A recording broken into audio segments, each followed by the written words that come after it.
ಧ್ಯಾನ ಮಾಡ್ಲಿಕ್ಕೂ ಅದನ್ನ ಓದಿ ಅರ್ಥ ಮಾಡೋದಕ್ಕೂ ದೇವರು ಈ ಒಂದು ಸಮಯವನ್ನು ಕೊಟ್ಟಿದ್ದಕ್ಕಾಗಿ ಕೂಡ ನಾವು ಅವ್ರಿಗೆ ಕೃತಜ್ಞತೆನ ಹೇಳಿಕೊಂತೀವಿ. ಇವತ್ತು ಪಾಠ ಪ್ರಾರಂಭಿಸಕ್ ಮುಂಚೆ ನಮ್ಮ ಮಧ್ಯದಲ್ಲಿ ಬ್ರದರು ಯಲ್ಲಪ್ಪ ಬ್ರದರ್ ಅವರು ಇದಾರ. ಯಲ್ಲಪ್ಪ ಬ್ರದರು ಬ್ರದರ್ ಒಂದು ಪ್ರೇಯರ್ ಮಾಡ್ಬಿಡಿ ಬ್ರದರ್. ಒಂದು ಪ್ರಾರ್ಥನೆ ಮಾಡಿಕೊಳ್ಳೋಣ. ಮಹೋನ್ನತನೋ ಸರ್ವಶಕ್ತನೋ ಅಗಮ್ಯ ಬೆಳಕಿನಲ್ಲಿ ವಾಸ ಮಾಡುವ ನಮ್ಮ ಪರಲೋಕ ತಂದೆ, ನಿಮ್ಮ ಪರಿಶುದ್ಧ ನಾಮಕ್ಕೆ ಮಹಿಮೆ ಉಂಟಾಗಲಪ್ಪ. ತಂದೆ ಆದದರೆ ನಮ್ಮನ್ನು ಇದುವರೆಗೆ ಕಾಯ್ದು ಕಾಪಾಡಿ ಒಂದು ಜೀವಿತರ ಸಂಖ್ಯೆಯಲ್ಲಿಟ್ಟು ನಮ್ಮನ್ನು ಎಣಿಸಿದ್ದಕ್ಕಾಗಿ ಸಹ ಧನ್ಯವಾದ ತಂದೆ. ಲೋಕದಿಂದ ಆಯ್ದುಕೊಂಡು ಒಂದು ಚಿಕ್ಕ ಗುಂಪಾಗಿ ಕೂಡಿಸಿ ನಿಮ್ಮ ಪಾದ ಸನ್ನಿಧಿಯಲ್ಲಿ ನಿಮ್ಮ ದಾಸರ ಮುಖಾಂತರ ವಾಕ್ಯವನ್ನು ಕೇಳಲಿಕ್ಕೆ ತಂದೆ ಸಹಾಯ ಮಾಡಿದಲ್ಲ ತಂದೆ, ಇದಕ್ಕಾಗಿ ಧನ್ಯವಾದ ತಂದೆ. ಇನ್ನು ಆ ಸೋದರ ಬರಬೇಕಾಗಿದೆ ತಂದೆ, ಅವ್ರಿಗೂ ಸಹ ತಂದೆ ಬಂದು ನಿನ್ನ ವಾಕ್ಯವನ್ನು ಕೇಳುವಾಗ ಸಹಾಯ ಮಾಡು ತಂದೆ ಆದ ಬೇರೆ ದೇವರ ದರ್ಶನ ಗುಡಾರದಲ್ಲಿರುವಂತಹ ಗುಡಾರ್ಥವನ್ನು ತಂದೆ ನಿಮ್ಮ ದಾಸರ ಮುಖಾಂತರ ಧನ್ಯವಾದ ತಂದೆ. ಆ ದಾಸಗೋಸ್ಕರ ಸಹ ಬೇಡ್ಕೊಂತ ತಂದೆ, ಅವರಿಗೆ ನಿಮ್ಮ ಪವಿತ್ರ ಆತ್ಮನ ಸಹಾಯದಿಂದ ನಿಮ್ಮ ವಾಕ್ಯವನ್ನು ನಮ್ಮೆಲ್ಲರಿಗೆ ತಿಳಿಸೋ ಹಾಗೆ ತಂದೆ ಅವ್ರಿಗೆ ಸಹ ತಂದೆ ಸಹಾಯ ಮಾಡು ತಂದೆ. ಆ ವಾಕ್ಯವನ್ನು ನಾವು ಕೇಳಿ ಆ ವಾಕ್ಯದ ಪ್ರಕಾರ ತಂದೆ ನಾವು ಸಹ ತಂದೆ ಜೀವನ ನಡೆಸಿಕೊಂಡು ನಿಮಗೆ ಮೆಚ್ಚುಗೆಯಾಗಿ ಲೋಕದಲ್ಲಿ ನಾವು ಜೀವಿಸುವ ಹಾಗೆ ತಂದೆ, ನಮ್ಮ ಓಟವಾಡಿ ಮುಗಿಸುವ ಹಾಗೆ ತಂದೆ, ನಮ್ಮ ಕೃಪೆ ಕೊಟ್ಟು ನೀವು ನಡೆಸು ತಂದೆ. ಆದಿಯಿಂದ ಅಂತ್ಯದವರೆಗೂ ಈ ಕೂಟದಲ್ಲಿ ನಿಮ್ಮ ಪ್ರಸನ್ನತೆ ಇದ್ದು ಈ ಕೂಟವನ್ನು ಶ್ರದ್ಧೆ ನಡೆಸಿಕೊಡು. ಇದುವರೆಗೆ ನನ್ನ ಪ್ರಾರ್ಥನಾ ಕೇಳಿದಕ್ಕಾಗಿ ಸಹ ಧನ್ಯವಾದ ತಂದೆ. ಈ ಚಿಕ್ಕ ಪ್ರಾರ್ಥನಾ ನಮ್ಮೆಲ್ಲರ ರಕ್ಷಕನಾದ ಯೇಸು ಕ್ರಿಸ್ತ ನಾಮದಲ್ಲಿ ಬಿಡುತ್ತೇನೆ, ನಮ್ಮ ಜೀವನ ಪರಲೋಕ ತಂದೆ. ಆಮೇನ್. ಸಹೋದರ ಸಹೋದರಿಯರೇ, ಕ್ರಿಸ್ತನಲ್ಲಿ ನಮ್ಮ ಪ್ರೀತಿಯ ಸಹೋದರ ಸಹೋದರಿಯರೇ, ಇವತ್ತು ಪಾಠಕ್ಕೆ ಹೋಗೋಕ್ ಮುಂಚೆ ಹೋದ ವಾರ ನಾವು ಕೆಲವು ವಿಷಯಗಳನ್ನ, ಕೆಲವು ಕಾರ್ಯಗಳನ್ನ ಡಿಸ್ಕಸ್ ಮಾಡಿದ್ವಿ. ಅದರ ಪ್ರಕಾರ ನಾವು ಈ ಒಂದು ಮೊದಲನೇ ಭಾಗ ಅಂತ ಹೇಳಿದ್ರೆ ಮೊದಲನೇ ಚಾಪ್ಟರು, ಮೊದಲನೇ ಚಾಪ್ಟರ್ ಅಲ್ಲೇ ಇದ್ದೀವಿ ನಾವು. ಈ ಚಾಪ್ಟರ್ ಇಂದ ನಾವು ಸುಮಾರು ಒಂದು 5 ಟಾಪಿಕ್ ಅನ್ನ ಮಾತಾಡ್ತಾ ಇದ್ದೀರಿ. ಅದರಲ್ಲಿ ಮೊದಲು ನೋಡ್ಬೇಕಾದ್ರೆ ದಿಕ್ಕುಗಳು, ಆ ದಿಕ್ಕುಗಳ ಬಗ್ಗೆ ಮಾತಾಡಿದೀವಿ. ಎರಡನೇದು ನೋಡ್ಬೇಕಾದ್ರೆ ಎಲ್ಲ ನೀವೇ ಹೇಳ್ಬೇಕು ಸಿಸ್ಟರ್, ಯಾರಾದ್ರೆ ಎರಡನೇದು ಯಾವ್ದ್ರಿ? 4 ಬಣ್ಣಗಳು. Very good. 4 ಬಣ್ಣಗಳ ಬಗ್ಗೆ ಮಾತಾಡಿದೀವಿ. ಮೂರನೇದು ಯಾವ್ದ ಬಗ್ಗೆ ಸ್ಟಡಿ ಮಾಡಿದೀವಿ ಅಂತ ಹೇಳಿದ್ರೆ ಯಾವ್ದ್ರಿ? ಬೇರೆ ಸಿಸ್ಟರ್ ಯಾರಾದ್ರೆ?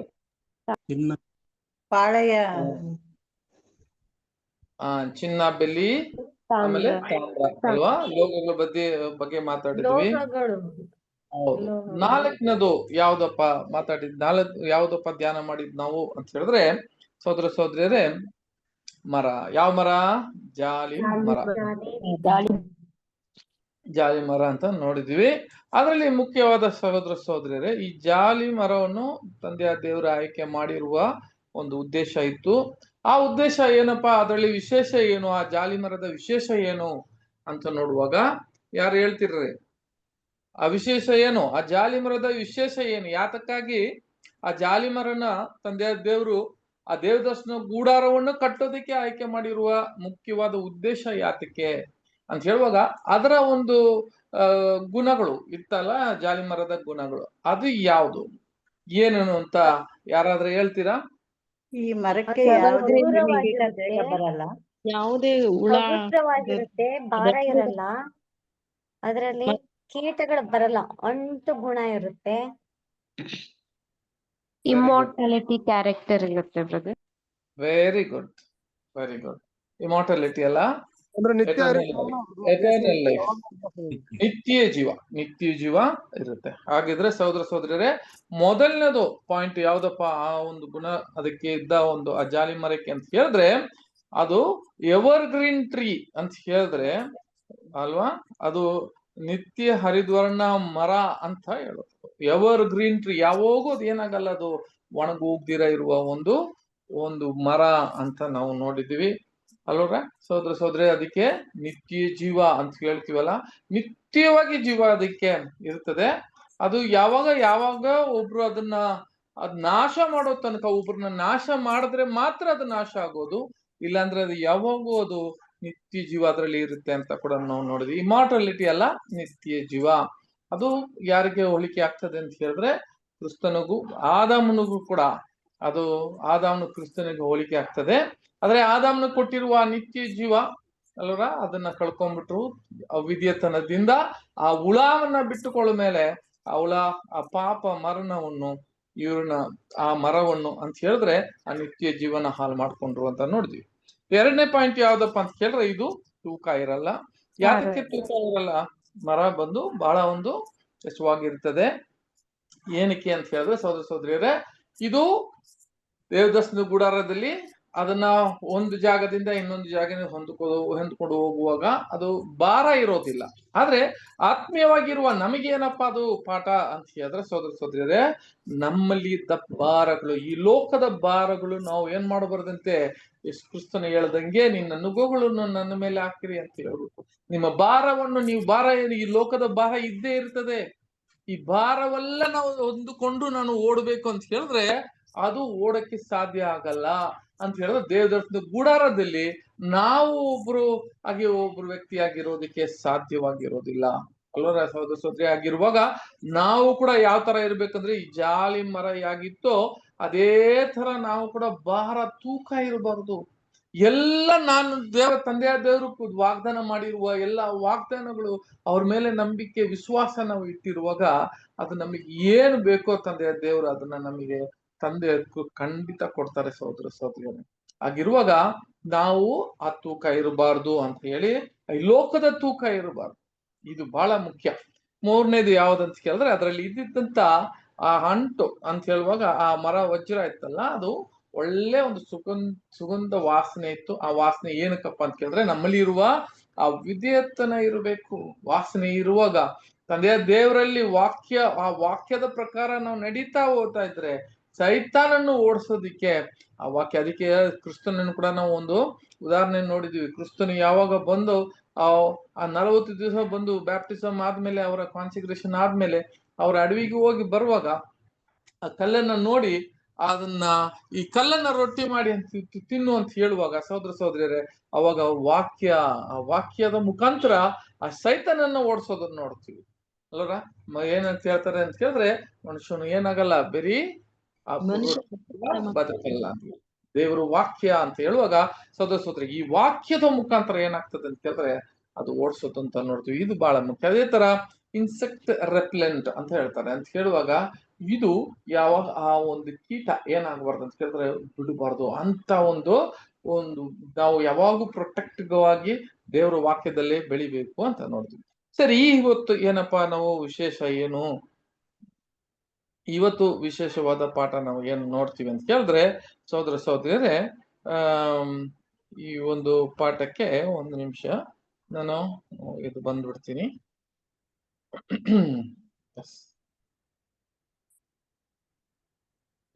ಇವತ್ತು ಏನಪ್ಪಾ ಅಂತ ಹೇಳಿದ್ರೆ ಸಹೋದರ ಸಹೋದರಿ, ಇದು ಮೊದಲನೇ ಭಾಗದ ಇದೆಲ್ಲ ಓವರ್ವ್ಯೂ ಅಂತ ಕೇಳಿದ್ರೆ ಒಂದು ಹಿಸ್ಟ್ರಿ ಅಷ್ಟೇ. ಓಕೆ, ಇನ್ನ ನಾವು ಡೀಪ್ ಆಗಿ ಹೋಗಿಲ್ಲ, ಯಾವುದು ಆಳವಾಗಿ ಹೋಗಿಲ್ಲ, ಅದರ ಒಂದು ಅನೇಕ ವಿಷಯಗಳು ಆಳವಾಗಿ ಹೋಗಿಲ್ಲ. ಇವಾಗ ನಾವು ಮೊದಲನೇ ಚಾಪ್ಟರ್ ಅಲ್ಲಿ ಇದ್ದೀವಿ. ಅದೆಲ್ಲ ಯಾವ್ದಕ್ಕಪ್ಪ ಸೂಚನೆ ಆಗ್ತದೆ, ಯಾವ್ಯಾವ್ದಕ್ಕೆ ಯಾವ ಛಾಯವಾಗಿದೆ ಅಂತ ಮಾತ್ರವೇ ನಾವು ನೋಡ್ಕೊಂಡು ನೆಕ್ಸ್ಟ್ ಚಾಪ್ಟರ್ ಬರುವ ಎರಡನೇ ಭಾಗದಲ್ಲಿ ಬಹಳ ಒಳಗೆ ಹೋಗಿ ಅನೇಕ ವಿಷಯಗಳನ್ನು ಧ್ಯಾನ ಮಾಡಬಹುದು. ಸರಿ, ಈಗ ಏನಪ್ಪಾ ಅಂತ ಕೇಳಿದ್ರೆ ಈ ದೇವದರ್ಶನ ಗುಡಾರದಲ್ಲಿ ನಾವು ಆಯ್ಕೆ ಮಾಡಿರುವ ವಾಕ್ಯ ಅಂತ ಹೇಳಿದ್ರೆ ಈ ಎಕ್ಸೋಡಸ್ ಅಂತ ಹೇಳಿದ್ರೆ ವಿಮೋಚನ ಕಾಂಡದಲ್ಲಿ 31ನೇ ಅಧ್ಯಾಯ. ಸಹೋದರ ಸಹೋದರಿಯರೇ, ಈ ದೇವದರ್ಶನ ಗುಡಾರವನ್ನ ಕಟ್ಟೋದಿಕ್ಕೆ ತಂದೆಯ ದೇವ್ರು ಏನ್ ಮಾಡಿದ್ರು, ಅನೇಕ ವಿಷಯಗಳು ನೋಡಿದೀವಲ್ಲ. ಬಣ್ಣಗಳು, ಆಮೇಲೆ ಲೋಗಗಳು, ಆಮೇಲೆ ದಿಕ್ಕುಗಳು, ಆಮೇಲೆ ಅದಿದ್ದ ಏನ್ರಿ ಮರ, ಇವೆಲ್ಲ ನೋಡಿದ್ವಲ್ಲ. ಸರಿ, ಇದೆಲ್ಲ ಇಟ್ಕೊಂಡು ಇದನ್ನ ದೇವದರ್ಶನ ಕಟ್ಟೋರು ಯಾರು ಕಟ್ತಾರೆ ಅಂತ ಹೇಳುವಾಗ ಮೋಶೆನ ತಂದೆ ದೇವ್ರು ಕರೆದು ಯೆಹೋವ ದೇವ್ರವ್ರನ್ನ ಕರೆದು ಒಂದು ಮಾತಿರ್ತಾರೆ. ಏನಂತ ಕೇಳಿದ್ರೆ ಅದನ್ನ ಓದಿ ನಾವು ಪಾಠಕ್ಕೆ ಹೋಗೋಣ. ಸಹೋದರ ಸಹೋದರಿಯರೇ, ವಿಮೋಚನ ಕಾಂಡದಲ್ಲಿ 31ನೇ ಅಧ್ಯಾಯ 1ರಿಂದ 33 ವಾಕ್ಯ ತನಕ ಓದೋಣ.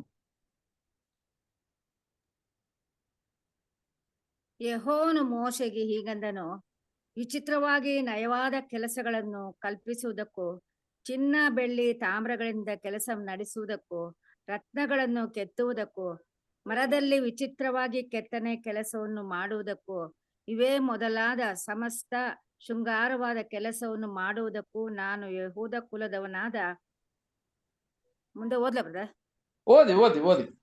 ಹೋರನ ಮೊಮ್ಮಗನು ಊರಿಯ ಮಗನು ಆಗಿರುವ ಬೆಚಲೇನನೆಂಬವನನ್ನು ಗೊತ್ತು ಮಾಡಿದ್ದೇನೆ. ಅವನಿಗೆ ದಿವ್ಯಾತ್ಮವನ್ನು ಕೊಟ್ಟು ಬೇಕಾದ ಜ್ಞಾನ ವಿದ್ಯಾ ವಿವೇಕಗಳನ್ನು ಸಕಲ ಶಾಸ್ತ್ರ ಜ್ಞಾನವನ್ನು ಅನುಗ್ರಹಿಸಿದ್ದೇನೆ. ಅವನೊಂದಿಗೆ ದಾನ್ ಕುಲದವನಾದ ಅಹಿಸಾಮಾಕನ ಮಗನಾದ ಒಹೋಲಿಯಾಬನನ್ನು ನೇಮಿಸಿದ್ದೇನೆ.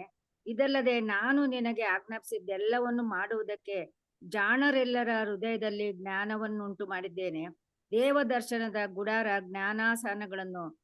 ಜ್ಞಾನ ಶಾಸನಗಳನ್ನು ಇಟ್ಟಿರುವ ಮಂಜೂಷವು, ಅದರ ಮೇಲಿರುವ ಕೃಪಾಸನ, ಗುಡಾರದ ಎಲ್ಲಾ ಉಪಕರಣಗಳು, ಮೇಜು ಅದರ ಉಪಕರಣಗಳು, ಚೊಕ್ಕ ಬಂಗಾರದ ದೀಪಸ್ತಂಭ ಅದರ ಉಪಕರಣಗಳು, ಧೂಪವೇದಿ, ಯಜ್ಞವೇದಿ ಅದರ ಉಪಕರಣಗಳು, ಗಂಗಾಳ ಅದರ ಪೀಠ, ಅಲಂಕಾರವಾದ ವಸ್ತ್ರಗಳು, ಅಂದರೆ ಮಹಾಯಾಜಕನಾದ ಆರೋನನಿಗೂ ಅವನ ಮಕ್ಕಳಿಗೂ ಬೇಕಾದ ಯಾಜಕ ವಸ್ತ್ರಗಳು, ಪಟ್ಟಾಭಿಷೇಕ ತೈಲ, ಪವಿತ್ರ ಸ್ಥಾನದ ಸೇವೆಗೆ ಬೇಕಾದ ಪರಿಮಳ ಧೂಪ, ಇವುಗಳನ್ನೆಲ್ಲ ನಾನು ನಿನಗೆ ಆಜ್ಞಾಪಿಸಿದಂತೆಯೇ ಅವರು ಮಾಡುವರು.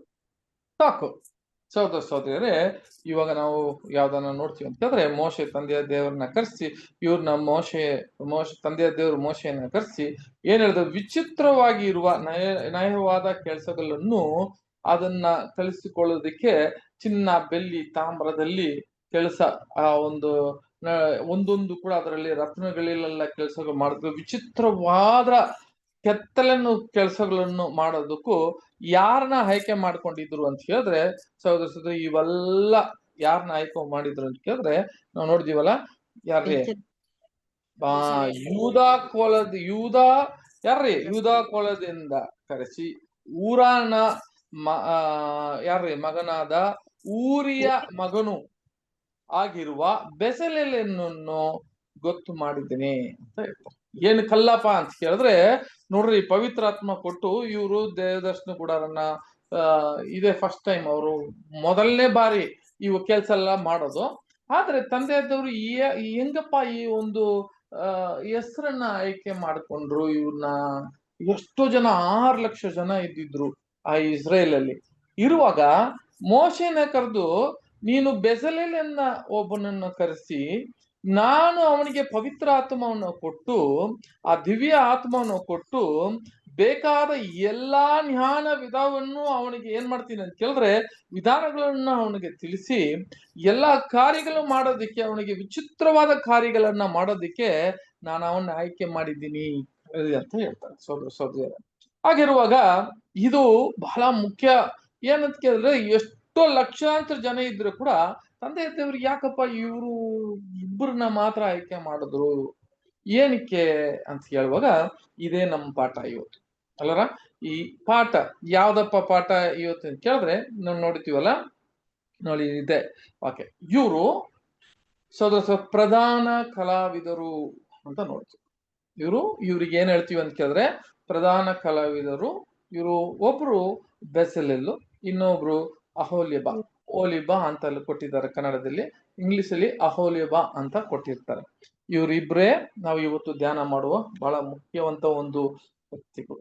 ನೋಡ್ರಿ, ಎಂತ ಒಂದು ಜ್ಞಾನ ಕೊಟ್ಟಿದ್ರು ಅಂತ ಕೇಳಿದ್ರೆ, ಮತ್ತೊಂದು ಬಾರಿ ಕೂಡ ಸಹೋದರ ಸಹೋದರಿಯರೇ, ಏನೆಲ್ಲ ಮಾಡೋದಿಕ್ಕೆ ಇವರಿಗೆ ತಂದೆಯ ದೇವರು ಇವರಿಗೆ ಜ್ಞಾನವನ್ನು ಕೊಟ್ಟಿದ್ರು, ಪವಿತ್ರಾತ್ಮ ಕೊಟ್ಟಿದ್ರು ಅಂತ ಹೇಳುವಾಗ, ಮತ್ತೊಂದು ಬಾರಿ ಸಿಸ್ಟರ್ ಈ 1, 2, 3, 4 ಮಾತ್ರ ಮೆತ್ತಿಗೆ ಓದ್ರಿ ಸಿಸ್ಟರ್, ಯಾಕಂದ್ರೆ ನಾನು ಕೂಡ ಆ ಕನ್ನಡ ಪದಗಳು ಕೂಡ ಪ್ರೊನೌನ್ಸ್ ಮಾಡ್ಬೇಕು. ಅದಕ್ಕೆ 31 ಅಲ್ಲ ಬ್ರದರ್? 31ರಲ್ಲಿ 2ರಿಂದ ಓದ್ರಿ ಸಿಸ್ಟರ್, ಸಾಕು. ಒಂದೊಂದಾಗಿ. ವಿಚಿತ್ರವಾಗಿ ನಯವಾದ ಕೆಲಸಗಳನ್ನು ಕಲ್ಪಿಸುವುದಕ್ಕೂ, ಚಿನ್ನ, ಬೆಳ್ಳಿ, ತಾಮ್ರಗಳಿಂದ ಕೆಲಸ ನಡೆಸುವುದಕ್ಕೂ, ರತ್ನಗಳನ್ನು ಕೆತ್ತುವುದಕ್ಕೂ, ಮರದಲ್ಲಿ ವಿಚಿತ್ರವಾಗಿ ಕೆತ್ತನೆ ಕೆಲಸವನ್ನು ಮಾಡುವುದಕ್ಕೂ, ಇವೇ ಮೊದಲಾದ ಸಮಸ್ತ ಶೃಂಗಾರವಾದ ಕೆಲಸವನ್ನು ಮಾಡುವುದಕ್ಕೂ ನಾನು ಯಹೂದ ಕುಲದವನಾದ ಹೋರನ ಮೊಮ್ಮಗನು ಉರಿಯ ಮಗನು ಆಗಿರುವ ಬೆಚಲೇಲನೆಂಬುವನನ್ನು. ನೋಡ್ಬೇಕಾದ್ರೆ ಸಹೋದರ ಸಹೋದರರೇ, ಇವುದು ಶೃಂಗಾರವಾದ ಕೆಲಸಗಳನ್ನು ಅವನು ಮಾಡುವುದಕ್ಕೂ, ನಾನು ಯಹೂದ ಕುಲದಲ್ಲಿ ಊರನ ಮೊಮ್ಮಗನು ಆದ ಊರಿಯ ಮಗನು ಆಗಿರುವ ಬೆಸಲೇಲನನ್ನು ಗೊತ್ತು ಮಾಡಿದನು ಅಂತ ಹೇಳಿ, ಇವಾಗ ನೋಡ್ರಿ ಕೆಳಗೆ ಹೇಳ್ತಾರೆ, ಹಂಗೆ ವಾಕ್ಯ ಓದನಷ್ಟೇ. ಅವನಿಗೆ ಇವೇ ಮೊದಲಾದ ಸಮಸ್ತ ಶೃಂಗಾರವಾದ ಕೆಲಸವನ್ನು ಮಾಡುವುದಕ್ಕೂ ನಾನು ಯಹೂದ ಕುಲದವನಾದ ಹೋರನ ಮೊಮ್ಮಗನು ಉರಿಯ ಮಗನು ಆಗಿರುವ ಬೆಚಲೇಲನೆಂಬುವನನ್ನು ಗೊತ್ತು ಮಾಡಿದ್ದೇನೆ. ಅವನಿಗೆ ದಿವ್ಯಾತ್ಮವನ್ನು ಕೊಟ್ಟು ಬೇಕಾದ ಜ್ಞಾನ, ವಿದ್ಯಾ, ವಿವೇಕಗಳನ್ನು, ಸಕಲ ಶಿಲ್ಪ ಜ್ಞಾನ, ಶಾಸ್ತ್ರ ಜ್ಞಾನವನ್ನು ಅನುಗ್ರಹಿಸಿದ್ದೇನೆ. ಸಾಕು. ಇವಾಗ ನೋಡ್ಬೇಕಾದ್ರೆ ಅವನಿಗೆ ದಿವ್ಯ ಆತ್ಮವನ್ನು ಕೊಟ್ಟು ಬೇಕಾದ ಜ್ಞಾನ, ವಿದ್ಯಾ, ಆಮೇಲೆ ವಿವೇಕಗಳನ್ನು, ಸಕಲವಾದ ಏನಂತೆ ಸಕಲ ಶಿಲ್ಪ ಶಾಸ್ತ್ರ ಜ್ಞಾನವನ್ನು ಅನುಗ್ರಹಿಸಿಕ್ಕೆ ಏನ್ ಮಾಡಿದ್ರು ಅಂತ ಕೇಳಿದ್ರೆ, ತಂದೆಯ ದೇವರು ಇವರಿಗೆ ಕೊಟ್ಟಿದ್ರು. ಹೆಂಗೆ? ಪವಿತ್ರ ಆತ್ಮ ಕೊಟ್ಟು ಬಿಟ್ಟಿದ್ರಂತೆ ಸಹೋದರ ಸಹೋದರಿ. ಸರಿ, ಇದನ್ನ ಎಲ್ಲ ಈಗ ನೋಡ್ರಿ, ಮೋಶೆ ಇದ್ರೆ ಕೂಡ ತಂದೆ ದೇವರು ಅವ್ರ ಆಯ್ಕೆ ಮಾಡಿದ್ರು ಕೂಡ, ದೇವದರ್ಶನ ಕಟ್ಟಬೇಕಾಗಿರುವವರು ಅವ್ರನ್ನ ಆಯ್ಕೆ ಮಾಡಿ ತಂದೆ ದೇವರು ಇವ್ರಿಗೆ ಪರಿಶುದ್ಧ ಆತ್ಮ ಕೊಟ್ಟಿದ್ದಾರೆ ಅಂತ ನೋಡ್ತೀವಿ. ಓಕೆ, ಇವ್ರು ಯಾರಿಗೆಪ್ಪ ಹೋಲಿಕೆ ಆಗ್ತಾರೆ? ಯಾರಿಗೆ ಹೋಲಿಕೆ ಆಗ್ತಾರೆ ಇವ್ರಿಗಿಬ್ರು ಅಂತ ಹೇಳುವಾಗ ಸಹೋದರ ಸಹೋದರಿಯರೇ, ಬಹಳ ಒಂದು ವಿಶೇಷವಾದ ಒಂದು ವಿಷಯ ಏನಂತ ಕೇಳಿದ್ರೆ, ಒಂದು ಬಹಳ ಇಂಟ್ರೆಸ್ಟಿಂಗ್ ಅಂತ ಕೇಳಿದ್ರೆ, ಇದು ಒಂದು ಪ್ರವಾದನೆ ವಿಷಯಗಳನ್ನ ಇದರಲ್ಲಿ ನೋಡಬಹುದು.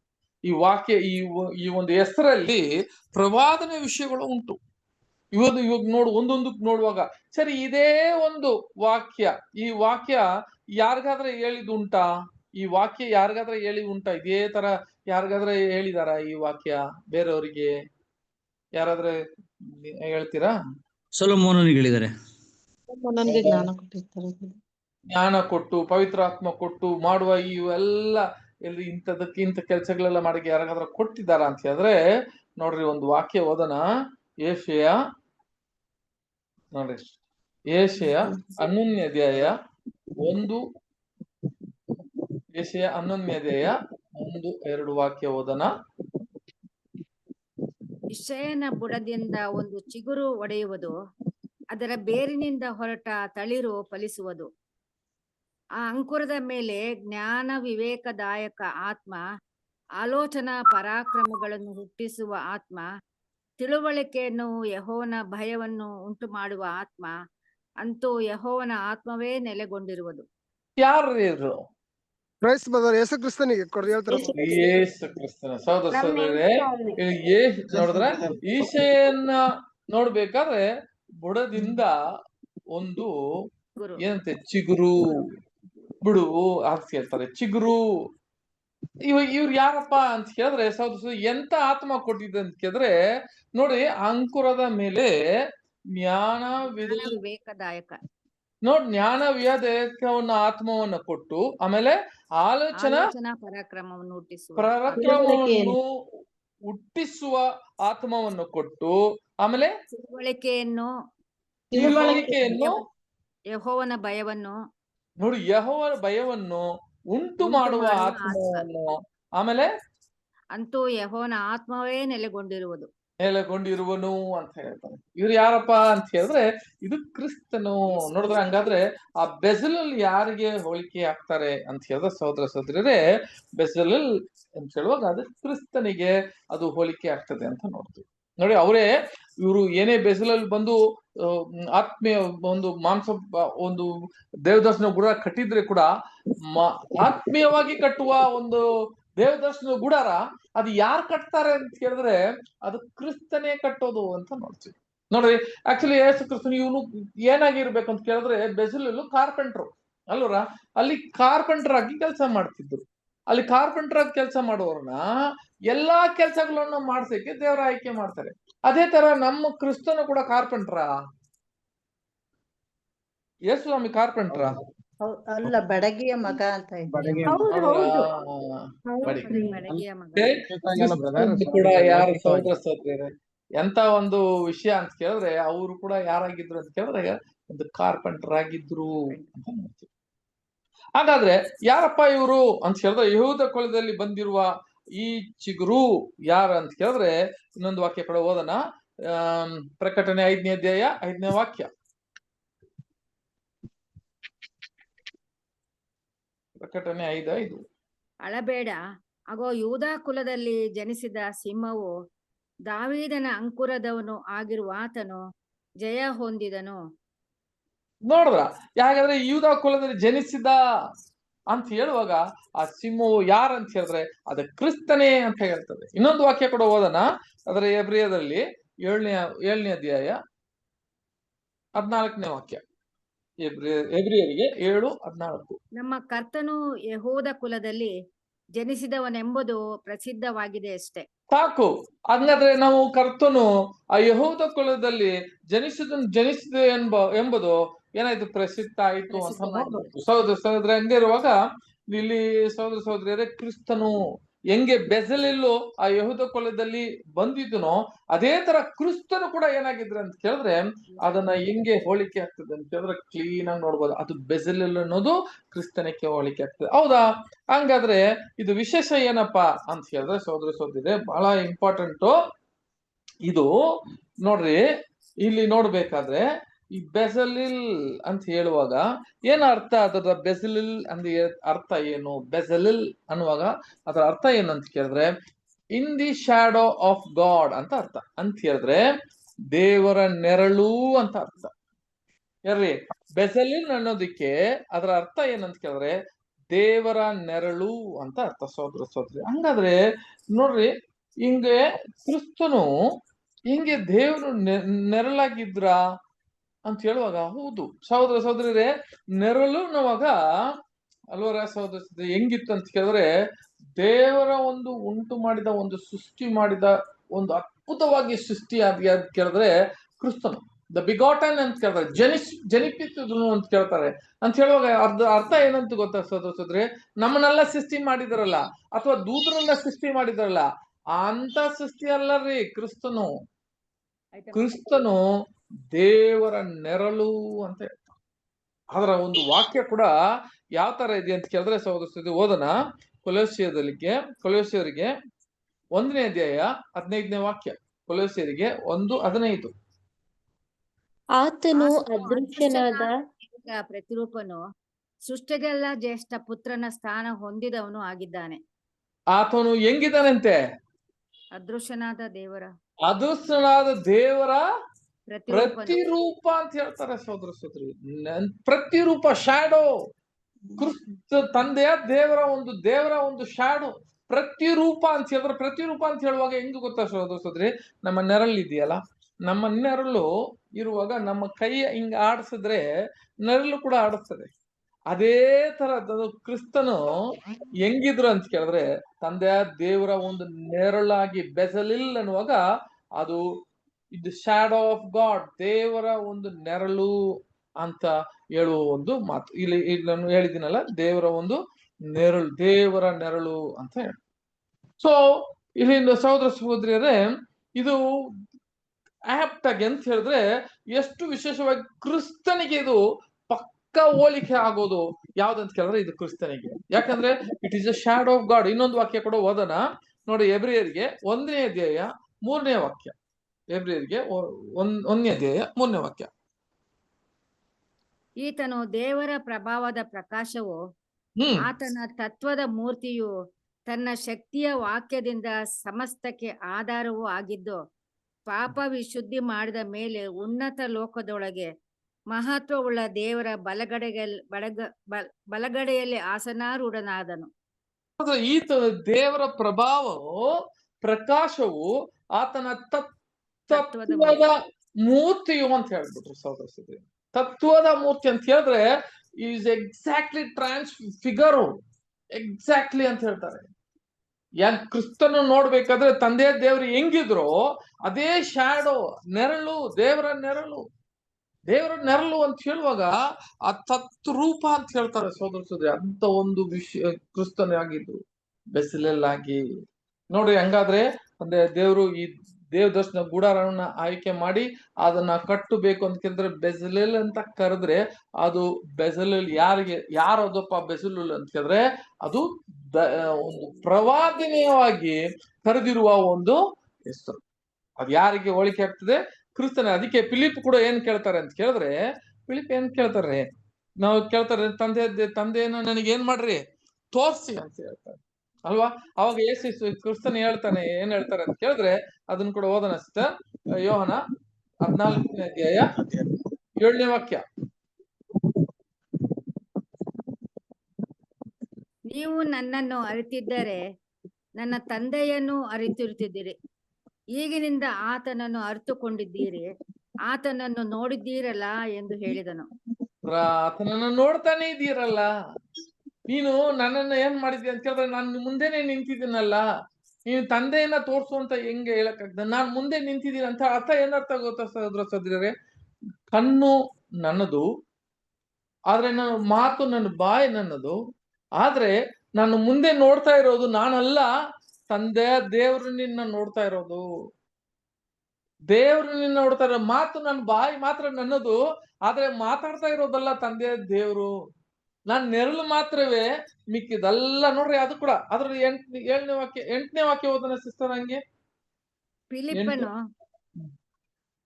ಫಿಲಿಪ್ಪನು ಸ್ವಾಮಿ, ನನಗೆ ತಂದೆಯನ್ನು ತೋರಿಸು, ನನಗೆ ಅಷ್ಟೇ ಸಾಕು ಅಂದನು. ಆಮೇಲೆ ಯೇಸು ಅವನಿಗೆ, ಫಿಲಿಪ್ಪನೇ, ನಾನು ಇಷ್ಟು ದಿವಸ ನಿಮ್ಮ ಸಂಗಡ ಇದ್ದರೂ ನೀನು ಇನ್ನೂ ನನ್ನನ್ನು ಅರಿತುಕೊಳ್ಳಲಿಲ್ಲವೇ? ನನ್ನ ನೋಡಿದವನು ತಂದೆಯನ್ನು ನೋಡಿದ್ದಾನೆ. ನಮಗೆ ತಂದೆಯನ್ನು ತೋರಿಸೆಂದು ನೀನು ಹೇಳುವುದು ಹೇಗೆ? ಆಮೇಲೆ ನಾನು ತಂದೆಯಲ್ಲಿದ್ದೇನೆ, ತಂದೆಯು ನನ್ನಲ್ಲಿದ್ದಾನೆ ಎಂದು ನೀನು ನಂಬೋದಿಲ್ಲವೋ? ನಾನು ನಿಮಗೆ ಹೇಳುವ ಮಾತುಗಳನ್ನು ನನ್ನಷ್ಟಕ್ಕೆ ನಾನೇ ಆಡುವುದಿಲ್ಲ. ತಂದೆಯು ನನ್ನಲ್ಲಿ ಇದ್ದುಕೊಂಡು ನನ್ನ ಕ್ರಿಯೆಗಳನ್ನು ನಡೆಸುತ್ತಾನೆ. ನಾನು ತಂದೆಯು ನನ್ನ ಎಲ್ಲಾ ಕ್ರಿಯೆಗಳು ನಡೆಸ್ತಾವೆ ಅಂತ ಹೇಳಿದಾಗ ನೋಡ್ತಾ ಇರೋದು, ಮಾತಾಡ್ತಾ ಇರೋದು, ನಡೆಯೋದು, ಎಲ್ಲಾ ವಿಷಯಗಳು ಮಾಡ್ತಾ ಇರೋದು ನಾನಲ್ಲ, ತಂದೆಯೇ ಮಾಡ್ತಾ ಇದ್ದಾರೆ ಅಂತ ಹೇಳುವಾಗ ಅದು ನೆರಳಾಗಿತ್ತು. ನೋಡ್ರಿ, ದುಃಖ, ತಂದೆಯ ದೇವರಿಗೆ ಒಂದು ದುಃಖ ಇತ್ತಂದ್ರೆ ಆ ದುಃಖ ಯಾರು ನೋಡಕ್ ಸಾಧ್ಯವಿಲ್ಲ.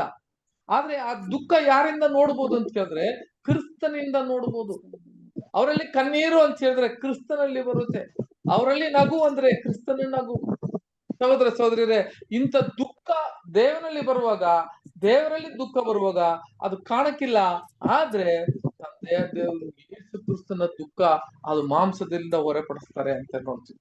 ಹಾಗಿರುವಾಗ ಸಹೋದರ ಸಹೋದರಿಯರೇ, 100% ನೋಡ್ಬೇಕಾದ್ರೆ ಎಂತ ಒಂದು ಅಲ್ವಾ, ಯೇಸು ಕ್ರಿಸ್ತನಿಗೆ ತಂದೆ ದೇವ್ರು ಬೇರೆ ಯಾರು ಸೂಟ್ ಆಗಲ್ಲ ರೀ.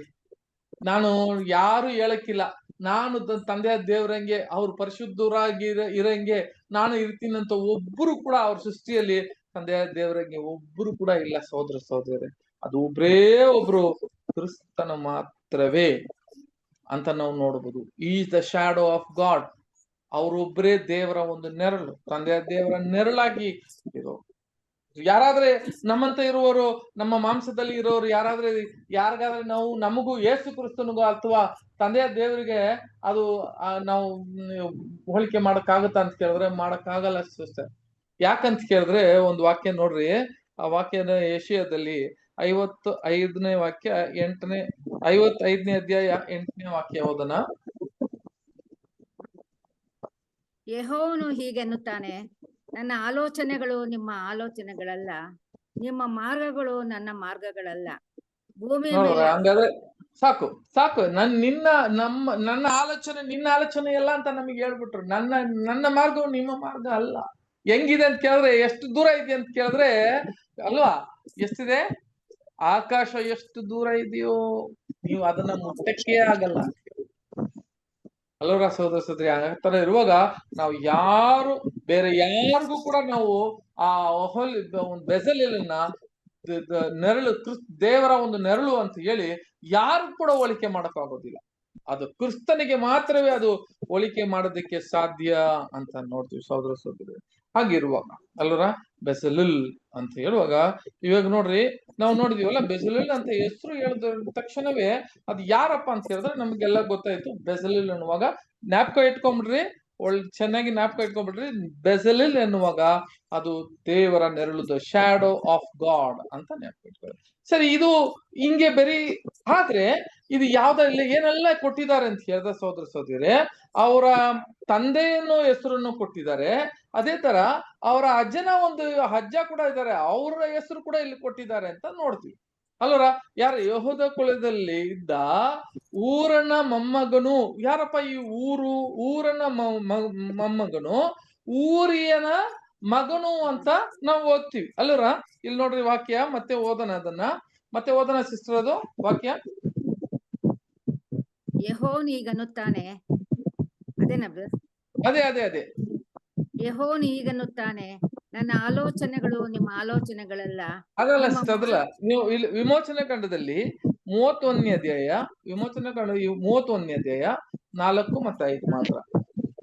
ಇವೇ ಮೊದಲಾದ ಸಮಸ್ತ ಶೃಂಗಾರವಾದ ಕೆಲಸವನ್ನು ಮಾಡುವುದಕ್ಕೂ ನಾನು ಯೆಹೂದ ಕುಲದವನಾದ ಹೋರನ ಮೊಮ್ಮಗನು ಉರಿಯ ಮಗನು ಆಗಿರುವ ಬೆಚಲೇಲನೆಂಬುವನನ್ನು ಗೊತ್ತು ಮಾಡಿದ್ದೇನೆ. ಸಾಕು. ಇಲ್ಲಿ ನೋಡಿ, ಊರನ ಮೊಮ್ಮಗನು ಊರಿಯ ಮಗನಾದ ಬೆಸಲೆಲ್ಲು ಅಂತ ನೋಡುವಾಗ ಇದು ಏನಪ್ಪ, ಊರಿ ಯಾರು, ಊರ ಯಾರು ಅಂತ ಹೇಳುವಾಗ ಸಹೋದರ ಸಹೋದರಿಯರೇ, ಇದು ಕೂಡ ಬಹಳ ಒಂದು ಮೀನಿಂಗ್ ಇದೆ. ಅಂದ್ರೆ ಊರಿ ಅಂದ್ರೆ ಏನಪ್ಪ, ಊರಿ ಅಂದ್ರೆ ಏನರ್ಥ ಅಂತ ಹೇಳಿದ್ರೆ, ಊರಿ ಅಂದ್ರೆ ಏನ್ ಅರ್ಥ ರೀ? ಯಾರ ಜ್ಞಾಪಕ ಇದೆಯಾ? ನಮ್ ಕನ್ನಡದಲ್ಲಿ ಹೇಳ್ತೀವಿ ಕೂಡ ಉರಿ ಅಂತ ಹೇಳ್ತೀವಿ. ಉರಿ ಅಂದ್ರೆ ಏನು ಅರ್ಥ ಅಂತ ಹೇಳಿದ್ರೆ ಬೆಂಕಿ. ಬೆಂಕಿ, ಕರೆಕ್ಟ್. ಬೆಳಕು ಅಂತ ಅರ್ಥ.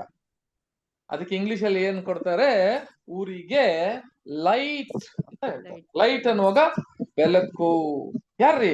ಯಾರು ಈ ಬೆಳಕು? ನೋಡಿ, ಹಂಗಾದ್ರೆ ಇವ್ರ ಮಗ ಬೆಸಲಿಲ್ಲು ಇವ್ರ ಮಗನಂತೆ. ಇವ್ರ ತಂದೆ ಯಾರಪ್ಪ ಅಂತ ಕೇಳಿದ್ರೆ, ಈ ತಂದೆ ಬಂದು ಬೆಳಕು ಅಂತ ಹೇಳ್ತಾರೆ. ಊರಿ ಅನ್ನುವಾಗ ಬೆಳಕು. ಯಾರ್ರಿ ಬೆಳಕು? ಎಂತ ಬೆಳಕ್ರಿ? ಎಂತ ಬೆಳಕಂತ ಓದುವಾಗ ಸಹೋದರ ಸಹೋದರಿ ನಾವು ನೋಡಿದೀವಲ್ಲ, ಯಾವ್ದ್ರಿ? 1ನೇ ತಿಮೋತಿಯ 6ನೇ ಅಧ್ಯಾಯ 16ನೇ ವಾಕ್ಯ ಓದ್ರಿ. 1ನೇ ತಿಮೋತಿಗೆ 6ನೇ ಅಧ್ಯಾಯ 16ನೇ ವಾಕ್ಯ. ನಮ್ಮ ಕರ್ತನಾದ ಯೇಸು ಕ್ರಿಸ್ತನು ಪ್ರತ್ಯಕ್ಷನಾಗುವ ತನಕ ನೀನು ಸುವಾರ್ತೆಯ ವಿಧಿಯನ್ನು ನಿಷ್ಕಳಂಕವಾಗಿಯೂ ನಿಂದಾರಹಿತವಾಗಿಯೂ ಕಾಪಾಡಬೇಕು. 1 ತಿಮೋತಿಗೆ 6:16. ತಾನೊಬ್ಬನೇ ಅಮರತ್ವವುಳ್ಳವನು, ಅಗಮ್ಯವಾದ ಬೆಳಕಿನಲ್ಲಿ ವಾಸ ಮಾಡುವವನು. ನೋಡಿದ್ರ, ಅಗಮ್ಯವಾದ ಬೆಳಕಲ್ಲಿ ವಾಸ ಒಬ್ಬನೇ ಅಗಮ್ಯವಾದ ಬೆಳಕಲ್ಲಿ ವಾಸ ಮಾಡುವ ತಂದೆಯ ದೇವ್ರಿ ಇವರು. ಬೆಸಲಿಲ್ಲ. ತಂದೆ ಯಾರು ಅಂತ ಕೇಳಿದ್ರೆ ಊರಿ ಅಂತೆ. ಊರಿ ಅನ್ನುವಾಗ ದ ಲೈಟ್. ಸಹೋದರ ಸಹೋದರಿಯರ ನೋಡ್ರಿ, ಹಂಗಾದ್ರೆ ಅವರ ತಂದೆ ಯಾರು ಅಂತ ಕೇಳಿದ್ರೆ ಅಗಮ್ಯವಾದ ಬೆಳಕಲ್ಲಿ ವಾಸ ಮಾಡುವವರು ತಂದೆ ದೇವ್ರು. ಅವ್ರೇ ಅವ್ರ ತಂದೆ. ಅದಕ್ಕೆ ಅವರು ಊರಿ ಅಂತ ಹೇಳಿದ್ರು. ನೋಡಿ, ಆ ಊರಿ ಕೂಡ ಹೆಂಗೆ ಬಂದು ತಂದೆಯ ದೇವರಿಗೆ ಹೋಲಿಕೆ ಆಗ್ತದೆ ಅಂತ ನೋಡುವಾಗ ಕ್ರಿಸ್ತನ ಒಂದು ತಂದೆ ನಿಜವಾದ ಆ ಹೋಲಿಕೆಯಲ್ಲಿ ತೋರಿಸ್ತದೆ. ಹಂಗಾದ್ರೆ ಊರಿ ತಂದೆ ಯೇಸು ಸ್ವಾಮಿ ಹೆಂಗಿರ್ತಾರೆ ಅಂತ ಕೇಳಿದ್ರೆ ಸಹೋದರ ಸಹೋದರಿಯರೇ, ಇಲ್ಲಿ ನೋಡ್ರಿ, ಅವರು ಕೂಡ ತಂದೆ ಹೆಂಗೆ ಶಾಡೋ ಅಂತ ಹೇಳುವಾಗ ಹೆಂಗೆ ಅವರು ಊರಿಯಾಗಿದ್ದು ಅಗಮ್ಯವಾಗಿ ಬೆಳಕಿದ್ರು, ಆ ಲೋಕಕ್ಕೆ ಇವರು ಬೆಳಕಾಗಿ ಇಲ್ಲಿ ಬರ್ತಾರೆ. ಅದು ನೋಡ್ರಿ ಹೆಂಗಿದೆ ಅಂತ ಕೇಳಿದ್ರೆ, ಅವ್ರು ಏನಾಗ್ತಾರೆ ಅಂತ ಕೇಳಿದ್ರೆ, ತನ್ನ ತಂದೆ ಯಾವ ತರ ಒಂದು ನೆರಳು, ಆ ನೆರಳು ಹಿಂಗಿರ್ಬೇಕು. ಹಂಗಾದ್ರೆ ಈ ಬೆಳಕು ಎಲ್ಲಿ ಬರ್ತದೆ? ಈ ಬೆಳಕು ಇಲ್ಲಿ ಬರ್ತದೆ, ಅಗಮ್ಯವಾದ ಬೆಳಕು. ಆದ್ರೆ ಯಾರು ಅಲ್ಲಿ ಸೇರಕ್ಕಾಗ್ಲಿಲ್ಲ. ಆದ್ರೆ ಆ ಬೆಳಕೆ ಎಲ್ಲಿ ಬರುತ್ತೆ ಅಂತ ಕೇಳಿದ್ರೆ, ಓದೋಣ. ಯೋಹನ 1ನೇ ಅಧ್ಯಾಯ 9ನೇ ವಾಕ್ಯ. ಯೋಹನ 1:9. ನಿಜವಾದ ಬೆಳಕು ಲೋಕಕ್ಕೆ ಬರುವುದಾಗಿತ್ತು. ಆ ಬೆಳಕೆ ಪ್ರತಿ ಮನುಷ್ಯನಿಗೂ ಬೆಳಕನ್ನು ಕೊಡುವಂತದ್ದು. ಆತನು ಲೋಕದಲ್ಲಿ ಇದ್ದನು ಮತ್ತು ಲೋಕವು ಆತನ ಮೂಲಕವಾಗಿ ಉಂಟಾಯ್ತು. ಹಂಗಾದ್ರೆ ಸಾಕು. ನಿಜವಾದ ಬೆಳಕು ಯಾರಂತ ಕೇಳಿದ್ರೆ ಈ ಲೋಕಕ್ಕೆ ಬರುವ ಕ್ರಿಸ್ತನೇ ಅಂತ ಹೇಳ್ತಾರೆ.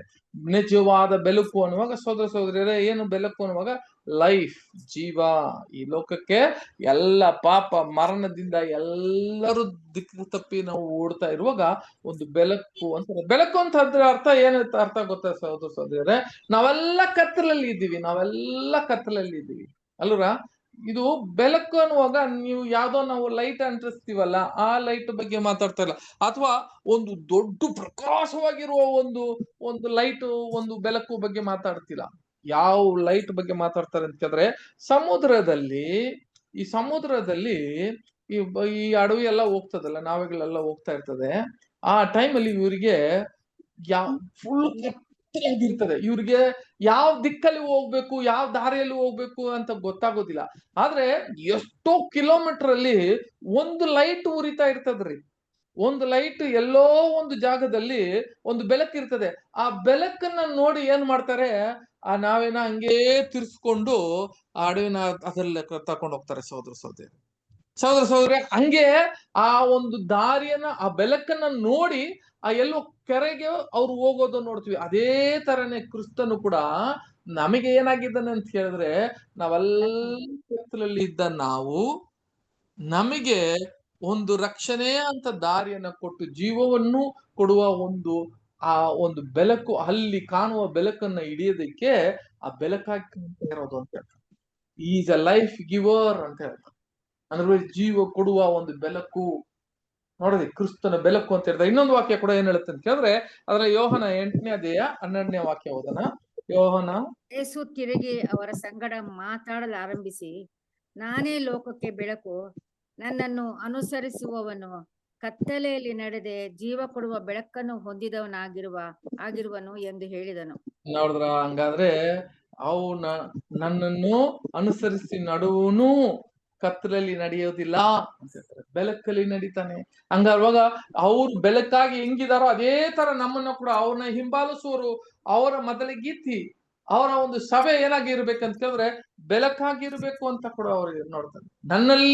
ನನ್ನಲ್ಲಿ ಬರುವವನು, ನನ್ನ ಒಂದು ವಾಕ್ಯ ಕೇಳಿ ನನ್ನ ಯಜಮಾನನನ್ನು ಹಿಂಬಾಲಿಸುವನು, ಅವನು ಕತ್ತಲಲ್ಲಿ ನಡೆಯಲ್ಲ ಬೆಳಕಲ್ಲಿ ನಡೀತಾನೆ ಅಂತ ಹೇಳುವಾಗ ನಾನೇ ಬೆಳಕು ಅಂತ. ಹಂಗಾದ್ರೆ ಹೆಂಗಪ್ಪ ಈ ಬೆಳಕು ಅಂತ ಕೇಳಿದ್ರೆ, ತಂದೆಯ ದೇವ್ರ ಅಗಮ್ಯವಾದ ಬೆಳಕು ಅಂತ ಹೇಳುವಾರಲ್ಲ, ಅವ್ರ ತಂದೆ, ಅವರ ಒಂದು ನೆರಳೆ ಕ್ರಿಸ್ತನು ಅಂತ ನೋಡ್ತೀವಿ ಸಹೋದರ ಸಹೋದರಿಯರೇ.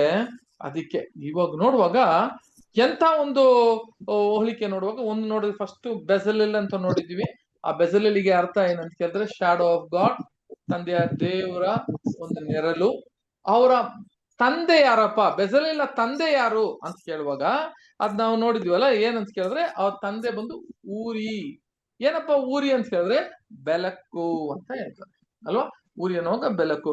ಆಮೇಲೆ ಅವರ ಇನ್ನೊಂದು ಹೆಸರು ಐತೆ, ಏನಪ್ಪ ಹೆಸರು ಅಂತ ಕೇಳಿದ್ರೆ ಇವ್ರು ನೋಡಿ, ಊರಿನ ಮೊಮ್ಮಗನು ಅಂತ ಹೇಳ್ತಾರೆ. ಹಂಗಾದ್ರೆ ಊರಿನ ತಂದೆ ಯಾರಪ್ಪ, ಊರಿನ ತಂದೆ ಯಾರು ಅಂತ ಕೇಳಿದ್ರೆ ಯಾರ್ರಿ, ಊರ ಅಂತ. ಊರಿನ ತಂದೆ ಊರ ಅಂತ ಕೊಡ್ತಾರೆ. ಏನಪ್ಪ ಇದು ಊರ ಅಂದ್ರೆ ಏನು ಅಂತ ಹೇಳುವಾಗ ಇಲ್ಲ ಐತೆ ನೋಡ್ರಿ, ನಾನು ಹಾಕಿದ್ದೀನಿ ಅಲ್ಲಿಗೆ. ಊರ್ ಅಂತ ಇಂಗ್ಲಿಷ್ ಅಲ್ಲಿ ಏನ್ ಹೇಳ್ತಾರೆ ಅಂತ ಕೇಳಿದ್ರೆ ಅದು ಊರ್ ಅಂತ ಹೇಳ್ತಾರೆ. ಅದರಲ್ಲಿ ಊರಿ ಅಂತ ಹೇಳ್ತಾರೆ. ಕನ್ನಡದಲ್ಲಿ ಇಲ್ಲಿ ಊರ ಅಂತ ಊರ್ ಅಂತ ಬರುತ್ತೆ. ಓಕೆ, ಇಲ್ಲಿ ನೋಡ್ಬೇಕಾದ ಸಹೋದರ ಇದಕ್ಕೇನಪ್ಪ ಅರ್ಥ ಅಂತ ಕೇಳಿದ್ರೆ ನೋಬಲ್ ಅಂತ ಹೇಳ್ತಾರೆ. ಘನವಾದ ಗಣ ಅಂತ ಹೇಳ್ಬೋದು. ನೋಬಲ್ ಅಂದ್ರೆ ಒಂದು ಘನ. ಎಂತ ಘನ ಅಂತ ಹೇಳಿದ್ರೆ ಸಹೋದರ ಸಹೋದರಿಯರೇ, ರಿಚ್ ಅಂತ ಹೇಳ್ತಾರೆ. ರಿಚ್ ಅನ್ನುವಾಗ ಇವಾಗ ಹೇಳ್ತಾರಲ್ಲ, ಅದಕ್ಕೆ ಬಹಳ ಉನ್ನತವಾದ ಒಂದು ವಿಷಯ, ಒಂದು ಕಾರ್ಯ. ನೋಬಲ್ ಪ್ರೈಸ್ ಅಲ್ಲ, ನಮಗೆಲ್ಲ ಗೊತ್ತಿದೆ. ಅನೇಕರಿಗೆ ಏನ್ ಕೊಡ್ತಾರೆ ಅಂತ ಹೇಳಿದ್ರೆ ನೋಬಲ್ ಪ್ರೈಸ್. ಯಾವ್ದೋ ಒಂದು ಸಾಧನೆ ಮಾಡುವಾಗ ಆ ಸಾಧನೆಗೆ ಅವ್ರಿಗೆ ಒಂದು ನೋಬಲ್ ಪ್ರೈಸ್ ಕೊಡ್ತಾರೆ. ಏನ್ ನೋಬಲ್ ಪ್ರೈಸ್ ಅಂತ ಕೇಳಿದ್ರೆ, ಆ ನೋಬಲ್ ಪ್ರೈಸ್ಗೆ ಮೀನಿಂಗ್ ಏನ್ ಅರ್ಥ ಅಂತ ಕೇಳಿದ್ರೆ, ಉನ್ನತವಾದ ಇವರು ಒಂದು ಸ್ಥಾನವನ್ನ ಹಿಡಿದಿರೋದಕ್ಕೆ ನೋಬಲ್ ಅಂತ ಹೇಳ್ತಾರೆ ಅಲ್ವಾ. ಹಂಗಾದ್ರೆ ಈ ಊರ್ ಅನ್ನುವಾಗ ಅದಕ್ಕೆ ಅರ್ಥ ಏನಂತ ಕೇಳಿದ್ರೆ ನೋಬಲ್, ರಿಚ್ ಅಂತ ಹೇಳ್ತಾರೆ ಸಹೋದರ ಸಹೋದರಿಯರೇ. ಉನ್ನತವಾದ ಸ್ಥಾನ ಅಂತ ಹೇಳ್ಬೋದು, ಘನವಾದ ಒಂದು ಸ್ಥಾನ ಅಂತ ಹೇಳ್ಬೋದು. ಹೌದು, ಹಂಗಾದ್ರೆ ತಂದೆಯ ದೇವ್ರು ಎಂತ ಅವರ ಒಂದು ದೇವ್ರು ಅಂತ ಕೇಳಿದ್ರೆ, ಅದಕ್ಕೆ ನಾವು ಪ್ರೇಯರ್ ಮಾಡುವ, ಯಾವಾಗ್ಲೂ ಪ್ರಾರ್ಥನೆ ಮಾಡುವಾಗ ಘನ ಮಹಿಮೆ ಎಲ್ಲ ಯಾರಿಗೆ ಸೇರ್ಬೇಕು ಅಂತ ಕೇಳಿದ್ರೆ ಆ ತಂದೆಯ ದೇವರಿಗೆ ಇರಬೇಕು ಅಂತ ನಾವು ಹೇಳ್ತೇವೆ. ಎಲ್ಲ ಅವ್ರದೇ. ಅಥವಾ ನಾವೆಲ್ಲ ಯಾರ್ರಿ, ನಾವ್ ಯಾವ ಒಂದು ಆ ಘನ ಮಹಿಮೆಯನ್ನ ತಗೊಳ್ಳೋರ ಅಂತ ಒಂದು ಸ್ಥಿತಿಯಲ್ಲಿ ಯಾರು ಇಲ್ಲ ಇಲ್ಲಿ. ಹಂಗಾದ್ರೆ ಆ ಒಂದೇ ಘನ ತಗೊಳ್ಳೋರು ಆ ಒಂದು ತಂದೆಯ ದೇವರು. ಅವರ ಮಗ ಬೆಸಲಿಲ್ ಎನ್ನುವ ಅವರ ಮಗ, ಅವನ ಮೊಮ್ಮಗನಾಗಿರುವ ಕ್ರಿಸ್ತನು ಎಂತ ಒಂದು ನೋಬಲ್ ಅಲ್ಲಿ ಇದ್ದ, ಎಂತ ಒಂದು ಘನವಂತವಾಗಿದ್ದ, ಎಂತ ಒಂದು ಐಶ್ವರ್ಯವಾಗಿದ್ದ ಅಂತ ಹೇಳಿದ್ರೆ ಅದು ಕೂಡ ವಾಕ್ಯ ಓದನ. 2 ಕೊರಿಂಥಿಯ 8ನೇ ಅಧ್ಯಾಯ 9ನೇ ವಾಕ್ಯ ಓದನ ಸಿಸ್ಟರ್. ನಮ್ಮ ಕರ್ತನಾದ ಯೇಸು ಕ್ರಿಸ್ತನ ಕೃಪೆಯು ನಿಮಗೆ ಗೊತ್ತಾಗಿದೆಯಲ್ಲ. ಆತನು ಐಶ್ವರ್ಯವಂತನಾಗಿದ್ದು ತಾನು ಬಡತನದಲ್ಲಿ ಸೇರುವುದರಿಂದ ನೀವು ಐಶ್ವರ್ಯವಂತರಾಗಬೇಕೆಂದು ನಿಮಗೋಸ್ಕರ ಬಡವನಾದನು. ನೋಡಿದ್ರ ಎಂತ ಐಶ್ವರ್ಯ ಅಂತ ಹೇಳಿದ್ರೆ ಸಹೋದರ ಅನವಂತ ಅಲ್ಲ. ಐಶ್ವರ್ಯ ಅಂತ ಹೇಳುವಾಗ ಈ ಘನವಂತು ಅಂತ ಹೇಳಿದ್ರೆ ಸಹೋದರರೇ, ಅಂತ ಒಂದು ಸ್ಥಾನ ಇಲ್ಲಿ ಯಾವ ದುಡ್ಡು ಇಟ್ಟುಕೊಂಡವರೆಲ್ಲ ಇಟ್ಟಿದಾರಲ್ಲ ಅದಲ್ಲ. ಇಲ್ಲಿರೋರೆಲ್ಲ ಹಣ ಇಟ್ಟುಕೊಂಡಿರೋರು ಅಷ್ಟೇ. ಈ ಒಂದು ಐಶ್ವರ್ಯ ಅಂತ ಹೇಳುವಾಗ ಎಲ್ಲ ಘನ ಮಹಿಮೆ ಈ ಲೋಕದಲ್ಲಿ, ಈ ಲೋಕ ಮಾತ್ರ ಸರ್ವ ಲೋಕವನ್ನು ಆಳ್ವಣಿಕೆ ಮಾಡೋದಿಕ್ಕೆ ಅಷ್ಟು ಘನ ಇದ್ದವರು ಕ್ರಿಸ್ತನು, ಅಷ್ಟು ಐಶ್ವರ್ಯವಂತನಾಗಿದ್ದನು. ತಂದೆಯ ದೇವರಿಗೆ ಒಬ್ಬನೇ ಮಗನಾಗಿ ಇದ್ದನು ಕ್ರಿಸ್ತನನ್ನು. ಅವರು ಇಲ್ಲಿಗೆ ಬರುವಾಗ ಸಹೋದರರೇ, ಅವರು ಬಡವನಾಗಿ ಇಲ್ಲಿ ಹುಟ್ಟಿದ್ರು ಅಂತ ನೋಡ್ತೀವಿ. ಯಾಕೆ ಎಲ್ಲಿ ಹುಟ್ಟುತ್ತಾರೆ ಅಂತ ಕೇಳಿದ್ರೆ ನಮ್ಗೆಲ್ಲ ಗೊತ್ತು. ಎಲ್ಲಿ ಹುಟ್ಟಿದ್ರಂತೆ ಅವರು ಸಹೋದರ ಎಲ್ಲಿ ಹುಟ್ಟಿದ್ರು ಅವರು? ಯಾವ ಜಾಗದಲ್ಲಿ ಹುಟ್ಟಿದ್ರು? ಛತ್ರದಲ್ಲಿ. ಛತ್ರದಲ್ಲಿ ಹುಟ್ಟಿದ್ರಂತೆ. ನೋಡ್ರ ಸಹೋದರ ಎಂತ ಐಶ್ವರ್ಯ ಅಂತ ಕೇಳಿದ್ರೆ ನೋಡ್ರಿ, ಎಲ್ಲ ಅವ್ರದ್ದು ಎಲ್ಲ ಸೃಷ್ಟಿ ಮಾಡಿದ್ರು. ಈ ಸೃಷ್ಟಿ ಎಲ್ಲ ಯಾರ್ತಕ್ಕಾಗಿ ಸೃಷ್ಟಿ ಮಾಡಿದ್ರು ಅಂತ ಕೇಳಿದ್ರೆ ಅವ್ರಿಗಾಗಿ ಸೃಷ್ಟಿ ಮಾಡಿದ್ರು ಅಂತ ಹೇಳ್ತಾರೆ. ವಾಕ್ಯ ಹಂಗ ಹೇಳ್ತಾರೆ, ಎಲ್ಲ ಸೃಷ್ಟಿಯನ್ನು ಅವ್ರಿಗಾಗೆ ಮಾಡಿದ್ದು ಅಂತ ಹೇಳ್ತಾರೆ. ಆದ್ರೆ ಆತನು ಅಲ್ಲಿಂದ ಇಲ್ಲಿ ಬರುವಾಗ ಅಂತ ಐಶ್ವರ್ಯವನ್ನು ಇಲ್ಲಿ ಬರುವಾಗ ತಾನು ಬಡವನಾಗಿದ್ನು ಅಂತ ಕೇಳಿ, ಯಾತಕ್ಕೆ? ನಮ್ಮನ್ನ ಐಶ್ವರ್ಯವಂತನ ಮಾಡೋದಿಕ್ಕಾಗಿ ತಾನು ಬಡವನಾದ್ನು ಅಂತ ವಾಕ್ಯ ಹೇಳುತ್ತೆ ಅಲ್ವಾ ಸಹೋದರರೇ? ನೋಡ್ರಿ, ನೋಬಲ್ ಅದಕ್ಕೆ ಹೇಳ್ತಾರೆ ತಂದೆಯ ದೇವ್ರು ಕೊಟ್ಟಿರುವ ಮಹಿಮೆ. ಕ್ರಿಸ್ತನ್ ಹೇಳ್ತಾನಲ್ಲ, ನೀನು ಅವಾಗೆ ನನಗೆ ಕೊಟ್ಟಿರುವ ಮಹಿಮೆ, ಆ ಮಹಿಮೆಯೇನೆ ನನಗೆ ಸಾಕು ಅಂತ ಹೇಳ್ತಾರೆ. ಆ ಮಹಿಮೆ ಯಾರ ಹತ್ರ ಯಾರು ಇದ್ದಾರೆ ಅಂತ ಕೇಳಿದ್ರೆ ಸಹೋದರರೇ, ಕರ್ತನಾದ ಕ್ರಿಸ್ತನು. ನೋಡ್ರಿ, ಅವರ ತಂದೆ ಅಂತ ಹೇಳುವಾಗ ಅವರ ತಂದೆ ಬಗ್ಗೆ ಹೇಳ್ತಾರೆ. ಅವರ ಮೊಮ್ಮಗನು ಅಂತ ಬರುವಾಗ ಈ ಊರ ಅಂತ ಹೇಳುವಾಗ ಅದು ಕೂಡ ಯಾರ್ರಿ? ಉನ್ನತವಾದ ದೇವರು. ಊರಿ ಅನ್ನೋದು ಯಾರು? ಅಗಮ್ಯವಾದ ಬೆಳಕಲ್ಲಿ ವಾಸ ಮಾಡುವ ತಂದೆಯ ದೇವರನ್ನ ನೆರಳು ಬೆಸಲಲ್ಲು ಅಂತ ಹೇಳುವಾಗ ಅದು ಕ್ರಿಸ್ತನು ಅಂತ ನೋಡ್ತೀವಿ ಸಹೋದರ. ಹೀಗಿರುವಾಗ ದ ಓನ್ಲಿ ಬಿಗಾಟನ್ ಸನ್ ಅಂತ ಹೇಳ್ತಾರೆ. ನೋಡ್ರಿ, ಒಂದು ವಾಕ್ಯ ಹೆಂಗಿರುತ್ತೆ ಅಂತ ಕೇಳಿದ್ರೆ ಹೆಬ್ರಿಯದಲ್ಲಿ ಹೆಬ್ರಿಯ 2ನೇ ಅಧ್ಯಾಯ, ಹೆಬ್ರಿಯರಿಗೆ 2ನೇ ಅಧ್ಯಾಯ 9ನೇ ವಾಕ್ಯ. ಆದರೂ ದೇವದೂತರಿಗಿಂತ ಸ್ವಲ್ಪ ಕಡಿಮೆಯಾಗಿ ಮಾಡಲ್ಪಟ್ಟ ಒಬ್ಬಾತನು, ಅಂದರೆ ಯೇಸು ಪ್ರಭಾವವನ್ನು, ಮಾನವನ್ನು, ಕಿರೀಟವಾಗಿ ಹೊಂದಿದ್ದನ್ನು ನಾವು ನೋಡುತ್ತೇವೆ.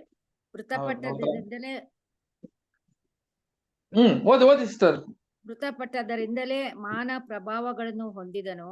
ಆತನು ದೇವರ ಕೃಪೆಯಿಂದ ಎಲ್ಲರಿಗೋಸ್ಕರ ಮರಣವನ್ನು ಅನುಭವಿಸಲೇಬೇಕಾಗಿತ್ತು.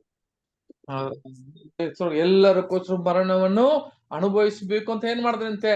ಬಂದ್ರಂತೆ. ಎಲ್ಲರಿಗೋಸ್ಕರ ಅಂತ ಕೇಳುವಾಗ ತನ್ನ ಐಶ್ವರ್ಯವಂತವಾಗಿದ್ದ ನೋಬಲ್ ಅಂತ ಹೇಳುವಾಗ, ಆ ಊರ ಅಂತ ಹೇಳುವಾಗ ತನ್ನ ತಂದೆಯ ದೇವರಿದ್ದ ಆ ಘನ ಸ್ಥಾನವನ್ನು ಬಿಟ್ಟು, ಕ್ರಿಸ್ತನು ಐಶ್ವರ್ಯವಂತವನ್ನ ಬಿಟ್ಟು ನಮಗಾಗಿ ತನ್ನ ಪ್ರಾಣವನ್ನು ಕೊಟ್ರು. ಆ ಬಡವನಾಗಿದ್ನು. ಯಾತಕ್ಕೆ ಅಂತ ಹೇಳಿದ್ರೆ ನಾವು ಐಶ್ವರ್ಯವಂತನಾಗಿರೋದಿಕ್ಕೆ ಕ್ರಿಸ್ತನು ಬಡವನಾದ್ನು ಅಂತ ನಾವು ವಾಕ್ಯ ಓದಿಸ್ತೀವಿ. ಇಲ್ಲಿ ನೋಡುವಾಗ ಸಹೋದರರೇ, ಇನ್ನೊಂದು ವಾಕ್ಯ ಕೂಡ ಓದನ ಅಲ್ಲರ. ಫಿಲಿಪಿಯರಿಗೆ 2ನೇ ಅಧ್ಯಾಯ 5ರಿಂದ 9ನೇ ವಾಕ್ಯ ತನಕ. ಫಿಲಿಪಿಯರು, ಕ್ರಿಸ್ತ ಯೇಸುವಿನಲ್ಲಿ ಇದ್ದಂತ ಮನಸ್ಸು ನಿಮ್ಮಲ್ಲಿಯೂ ಇರಲಿ. ಆತನು ದೇವ ಸ್ವರೂಪನಾಗಿದ್ದರೂ ದೇವರಿಗೆ ಸರಿ ಸಮಾನನಾಗಿರುವನೆಂಬ ಅಮೂಲ್ಯ ಪದವನ್ನು ಬಿಡಲೋಲೆನು ಎಂದೆಣಿಸದೆ ತನ್ನನ್ನು ಬರೆದು ಮಾಡಿಕೊಂಡು ದಾಸನ ರೂಪವನ್ನು ಧರಿಸಿಕೊಂಡು ಮನುಷ್ಯರಿಗೆ ಸದೃಶ್ಯನಾದನು. ಹೀಗೆ ಆತನು ಆಕಾರದಲ್ಲಿ ಮನುಷ್ಯನಾಗಿ ಕಾಣಿಸಿಕೊಂಡಿದ್ದಾಗ ತನ್ನನ್ನು ತಗ್ಗಿಸಿಕೊಂಡು ಮರಣವನ್ನು, ಅಂದರೆ ಶಿಲುಬೆಯ ಮರಣವನ್ನಾದರೂ ಹೊಂದುವಷ್ಟು ವಿಧೇಯನಾದನು. ಈ ಕಾರಣದಿಂದ ದೇವರು ಆತನನ್ನು ಅತ್ಯುನ್ನತ ಸ್ಥಾನಕ್ಕೆ ಏರಿಸಿ ಎಲ್ಲಾ ಹೆಸರುಗಳಿಗಿಂತ ಶ್ರೇಷ್ಠವಾದ ಹೆಸರನ್ನು ಆತನಿಗೆ ದಯಪಾಲಿಸಿದ್ದಾನೆ. ನೋಡಿದ್ರ ಸಹೋದರರೇ, ಹಂಗಾರುವಾಗ ತಾನು ಕ್ರಿಸ್ತನು ಯಾವ ತರ ಇದ್ರ ಅಂತ ಕೇಳಿದ್ರೆ, ಹೆಂಗಿದ್ರ ಅಂತ ಕೇಳಿದ್ರೆ, ತಂದೆಯ ದೇವರ ಒಂದು ಅಲ್ವಾ, 6ನೇ ವಾಕ್ಯ ಓದಿస్తే ಆತನು ದೇವ ಸ್ವರೂಪನಾಗಿದ್ದರು ದೇವರಿಗೆ ದೇವರ ಸರಿಸಮಾನವಿಲ್ಲ ಅಂತ ಹೇಳ್ತಾರೆ. ನೋಡ್ರಿ, ಹಾಗಾದ್ರೆ ಅವನು ಏನ್ ಮಾಡ್ಲಿಲ್ಲ ಆತನು ಅಂತ ಹೇಳಿದ್ರೆ, ದೇವರು ಅವ್ರಿಗೆ ರೂಪವಾಗಿ ಇದ್ರೆ ಕೂಡ ದೇವರಿಗೆ ಸರಿಸಮಾನವಾಗಿ ಇದ್ದಿಲ್ಲ. ಅವರು ಅದನ್ನ ಏನ್ ಮಾಡಿಲ್ಲ, ಅದನ್ನ ಅವರು ಒಂದು ಕಳ್ಳತನ ಮಾಡಿ ನಾನೇ ತಂದೆಯ ದೇವರಂಗೆ ಇರ್ಬೇಕು ಅಂತ ಮನಸ್ಸು ಇಲ್ದಿರಾ ತನ್ನನ್ನು ತಗ್ಗಿಸಿಕೊಂಡು ಅವ್ರು ಬಂದ್ರಂತೆ. ಇಂಥ ಒಂದು ಕ್ರಿಸ್ತನು ನಮಗೇನಾಗಿದ್ರು ಅಂತ ಕೇಳಿದ್ರೆ ಸಹೋದರರೇ, ನೋಡಿ, ಆ ಒಂದು ನೋಬಲ್ ಘನ ಮಹಿಮೆ ಅದನ್ನೆಲ್ಲ ತಂದೆಯ ದೇವರು ಕೊಟ್ಟಿರುವ ಮಹಿಮೆಯನ್ನೆಲ್ಲ ಬಿಟ್ಟು ಇಲ್ಲಿಗೆ ಏನಾಯ್ತು ಅಂತ ಕೇಳಿದ್ರೆ ಸಹೋದರ ಬಂದಿದ್ರು. ಈ ಬೆಜಲೆಲ್ಲೋ ಏನಕ್ಕೆಪ್ಪ ಅಂತ ಕೇಳಿದ್ರೆ, ನೋಡಿ, ತಂದೆ ದೇವರು ಅವ್ರನ್ನ ಏಕೆ ಮಾಡಿದ್ರು, ಏನಕ್ಕಪ್ಪ ಅಂತ ಕೇಳಿದ್ರೆ ಆ ಒಂದು ಆಲಯ ಕಟ್ಟೋದಕ್ಕೆ. ಅಲ್ಲಿದ್ದ ದೇವದರ್ಶನ ಗುಡಾರಗೆ ಹೆಂಗೆ ಬೆಜಲೆಲ್ಲನ್ನ ಆಯ್ಕೆ ಮಾಡಿ ಅದನ್ನ ಕಟ್ಟಕ್ಕೆ ಬಂದಿದ್ರು, ಇಲ್ಲಿಗೆ ತನ್ನ ಒಂದು ಕುಟುಂಬವನ್ನು, ಇಲ್ಲಿ ಇದ್ದ ಮನುಷ್ಯರನ್ನು, ಎಲ್ಲಾ ಮನುಷ್ಯರನ್ನು ರಕ್ಷಣೆ ಮಾಡೋದಕ್ಕೆ ಕ್ರಿಸ್ತನು ತನಗೆಲ್ಲ ಬಿಟ್ಟು ತಂದೆಯ ದೇವರು ಇವ್ರನ್ನ ಆಯ್ಕೆ ಮಾಡ್ಕೊಂಡಿದ್ರಂತೆ. ಇನ್ನೊಂದು ವಾಕ್ಯ ಕಡೆ ಹೋದನ್ನ ಪ್ರಕಟಣೆ 6ನೇ ಅಧ್ಯಾಯ 9 ವಾಕ್ಯ.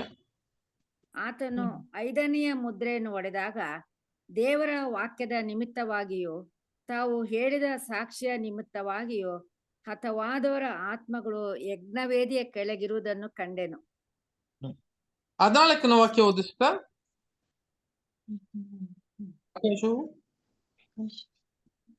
14ನೇ ವಾಕ್ಯ ಓದ್ರಿ.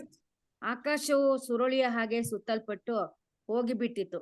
ಎಲ್ಲಾ ಬೆಟ್ಟಗಳು ದ್ವೀಪಗಳು ತಮ್ಮ ತಮ್ಮ ಸ್ಥಳಗಳಿಂದ ಚಲಿಸಿದವು.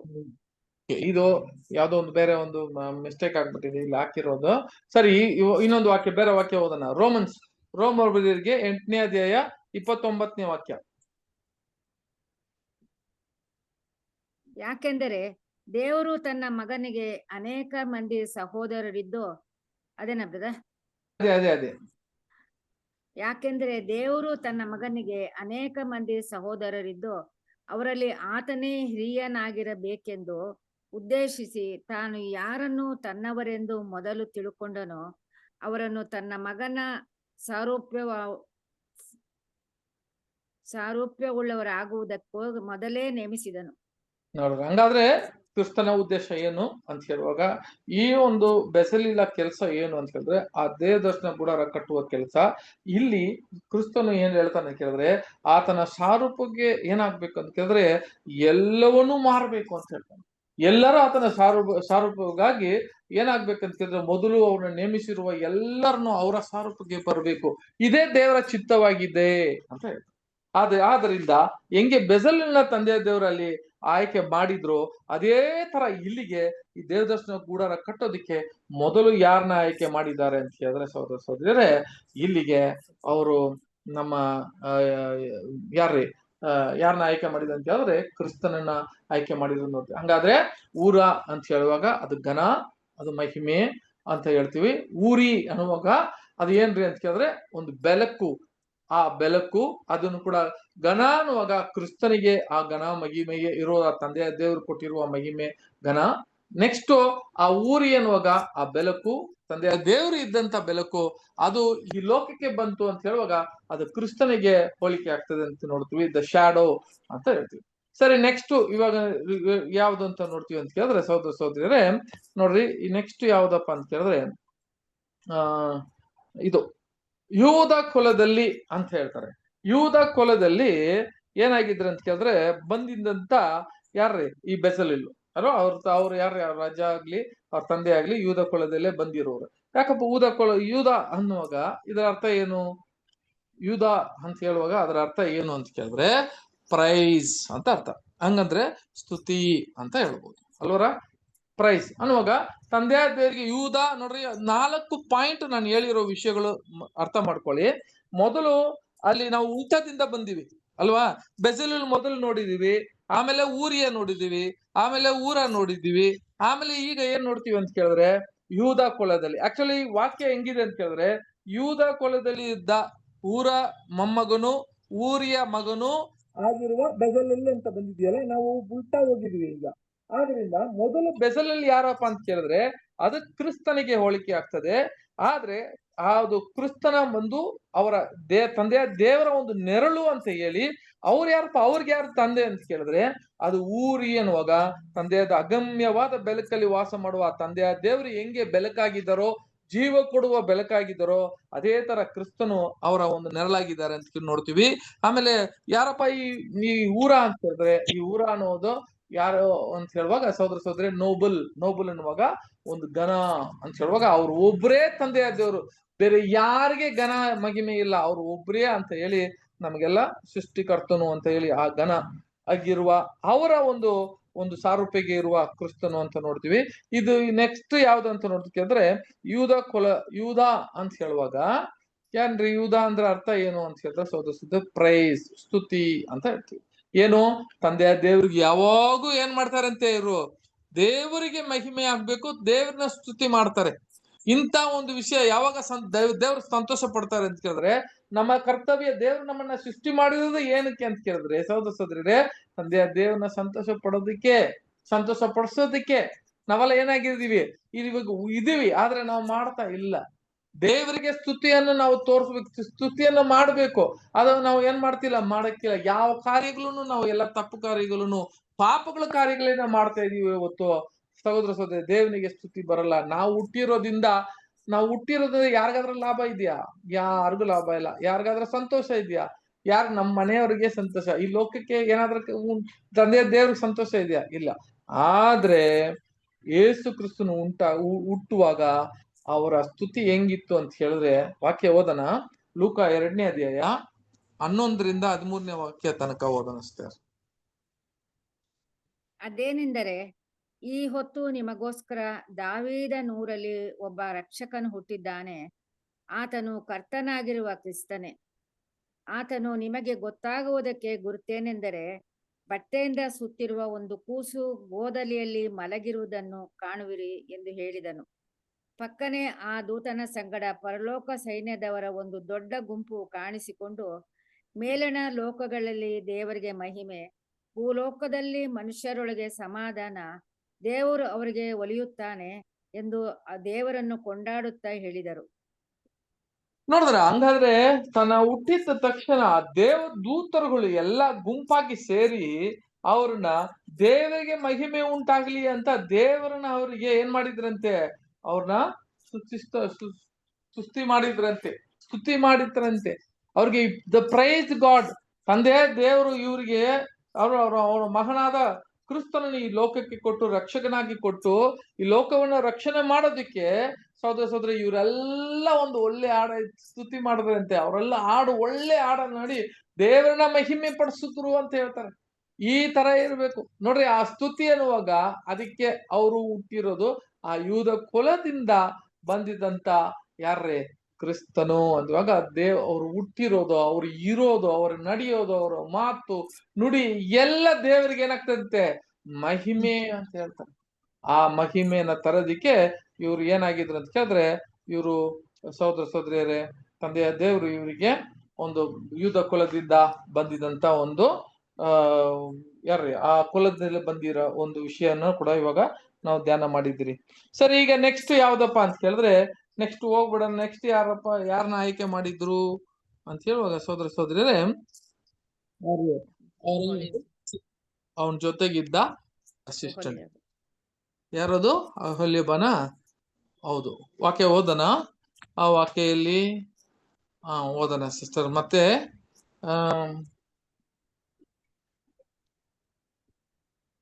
ಎಸ್, ಆ ವಾಕ್ಯ ಎಲ್ಲಿದೆ? ಮತ್ತೆ 31ನೇ ಅಧ್ಯಾಯದಲ್ಲಿ ವಿಮೋಚನ ಕಂಡ 31ನೇ ಅಧ್ಯಾಯದಲ್ಲಿ 6-7 ಓದನ ಸಿಸ್ಟರ್. ಅವನೊಂದಿಗೆ ದಾನ್ ಕುಲದವನಾದ ಅಹಿಸಾಮಾಕನ ಮಗನಾದ ಒಹೋಲಿಯಾಬನನ್ನು ನೇಮಿಸಿದ್ದೇನೆ. ಸಾಕು. ಈಗ ಅಹಿಸಮ ಎನ್ನುವ ಅಹೋಲಿಬವನ್ನು ಏನ್ ಮಾಡಿದ್ರ ಅಂತ ಕೇಳಿದ್ರೆ ನೇಮಿಸಿದೀನಿ ಅಂತ ಹೇಳ್ತಾರೆ. ಅಹೋಲಿಬ ಎನ್ನುವ ಅಹಿಸಮ ಅಲ್ವಾ? ಅಹೋಲಿಬ ನೋಡ್ರಿ, ಇಲ್ಲಿ ಕೂಡ ವಿತ್ ಹಿಮ್ ಅಹೋಲಿಬ, ಒಂದು ಅಹೋಲಿಬನ ಕೊಟ್ಟಿದ್ದಾರೆ. ಅಹೋಲಿಬ ಯಾರ ಮಗನು ಅಂತ ಹೇಳಿದ್ರೆ ಅವನ ಅಹಿಸಮ ಮಗ. ಯಾವ ಕುಲಕ್ಕೆ ಸೇರಿದವನು ಅಂತ ಹೇಳಿದ್ರೆ ಅವನು ದಾನ ಕುಲಕ್ಕೆ ಸೇರಿದ ಅಂತ ಹೇಳ್ತಾರೆ. ಅದು ವಾಕ್ಯ ಕೂಡ ವಾಕ್ಯ ನೋಡ್ತೀನಿ ಇಲ್ಲಿಗೆ.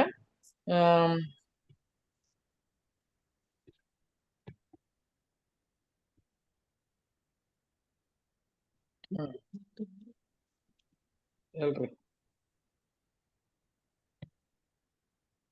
ಇಲ್ಲಿ ನೋಡ್ರಿ, ಇಲ್ಲಿ ಏನ್ ಹೇಳ್ತಾನೆ ಕೇಳಿದ್ರೆ ಅವನು ದಾನ ಕುಲದವನು ಅಹಿಸಮವಾದ ಮಗನಾದ ಅಹೋಲಿಬ ಎನ್ನ ಅವನ ನೇಮಿಸಿದ್ರು ಅಂತ ಹೇಳ್ತಾರೆ. ಯಾರಪ್ಪ ಇದು ಅಂತ ನೋಡೋದು, ಯಾರಿದ ಅಹಿಸಮ? ಯಾರು ಇವನು ಅಹೋಲಿಬ ಅಂದ್ರೆ ಅರ್ಥ ಏನು?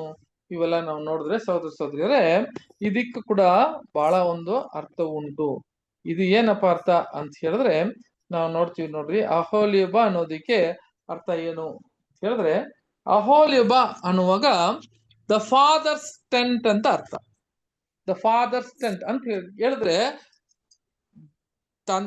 ತಂದೆಯ ಒಂದು ಗೂಡಾರ ಅಂತ ಅರ್ಥ ನೋಡ್ರಿ. ಅಹೋಲಿಬ ಅನ್ನೋದು ಅರ್ಥ ಏನಂತ ಕೇಳಿದ್ರೆ ತಂದೆಯ ಗೂಡಾರ ಅಂತ ಅರ್ಥ. ಹೌದು ಅಲ್ವರ ಸಹೋದರ ಸಹೋದರಿಯರೇ? ಇಲ್ಲಿ ಇದು ಯಾರಪ್ಪ ತಂದೆಯ ಗೂಡಾರ? ಇದು ಯಾರಕ್ಕೆ ಹೋಲಿಕೆ ಆಗ್ತದೆ? ಇಬ್ರು ನೋಡಿದೀವಿ. ಮೊದಲು ಬೆಸಲಿಲ್ಲು, ಅದು ಕ್ರಿಸ್ತನು ಅಂತ ಗೊತ್ತು. ಹಂಗಾದ್ರೆ ಅಹೋಲಿಬ ಯಾರು ಅನ್ನುವಾಗ ಫಾದರ್ ಸೆಂಟ್, ತಂದೆಯ ಗೂಡಾರ ಅನ್ನುವಾಗ ಇದು ಸಭೆ ಅಂತ ನೋಡ್ತೀವಿ ಅಲ್ವಾ? ಯಾರ್ರಿ? ಈ ಒಂದು ಮೊದಲ ಗೀತಿಯಾಗಿರುವ ಸಭೆಗೆ ಅಹೋಲಿಬ ಅನ್ನುವ ಒಂದು ಪದ, ಈ ಹೆಸರು ಇದೆ ಅಂತ ನೋಡ್ತೀವಿ. ಸರಿ, ಹಿಂಗಿರುವಾಗ ಸಹೋದರ ನಮಗೆಲ್ಲ ಗೊತ್ತು, ನೀವೇ ದೇವರ ಆಲಯ. 1 ಕೊರಿಂಥಿಯ 3ನೇ ಅಧ್ಯಾಯ 16ನೇ ವಾಕ್ಯ ನಾವು ಓದುವಾಗ ಏನ್ ಹೇಳ್ತಾರೆ ಅಂತ ಕೇಳಿದ್ರೆ, ನೀವು ದೇವರ ಆಲಯವಾಗಿದ್ದೀರೆಂದು ದೇವರ ಆತ್ಮನು ನಿಮ್ಮಲ್ಲಿ ವಾಸ ಮಾಡುತ್ತಾನೆಂದು ನಿಮಗೆ ಗೊತ್ತಿಲ್ಲವೋ? ನೀವೇ ದೇವರ ಆಲಯ ಅಂತ ಹೇಳ್ಬೋದು. ಹಂಗಾದ್ರೆ ಈ ಒಂದು ಗೂಡಾರ, ತಂದೆಯ ಗೂಡಾರ ಅನ್ನುವಾಗ ಈ ಗೂಡಾರ ಯಾರಪ್ಪ ಅಂತ ಹೇಳ್ತಾರೆ ಸಹೋದರ ಸಹೋದರಿಯರೇ? ಇದು ಸಭೆ. ಅದಕ್ಕೆ ನೋಡ್ರಿ ಅಹೋಲಿಬಾ ಅಂತ, ಓಲಿಬಾ ಅಂತ ಅರ್ಥ ಏನಂತ ಕೇಳಿದ್ರೆ ದೇವರ ಗೂಡಾರ ಅಂತ ಹೇಳ್ತಾರೆ.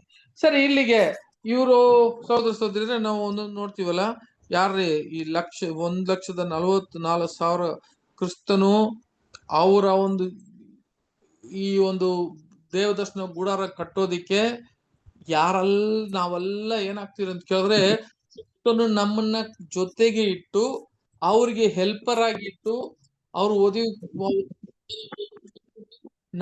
ನಮ್ಮನ್ನ ಇಟ್ಟು ಕೆಲಸ ಮಾಡ್ತಾರೆ ಸಹೋದರ ಸಹೋದರಿ. ಆದ್ರೆ ಅವರೇ ಬಹಳ ಮುಖ್ಯ.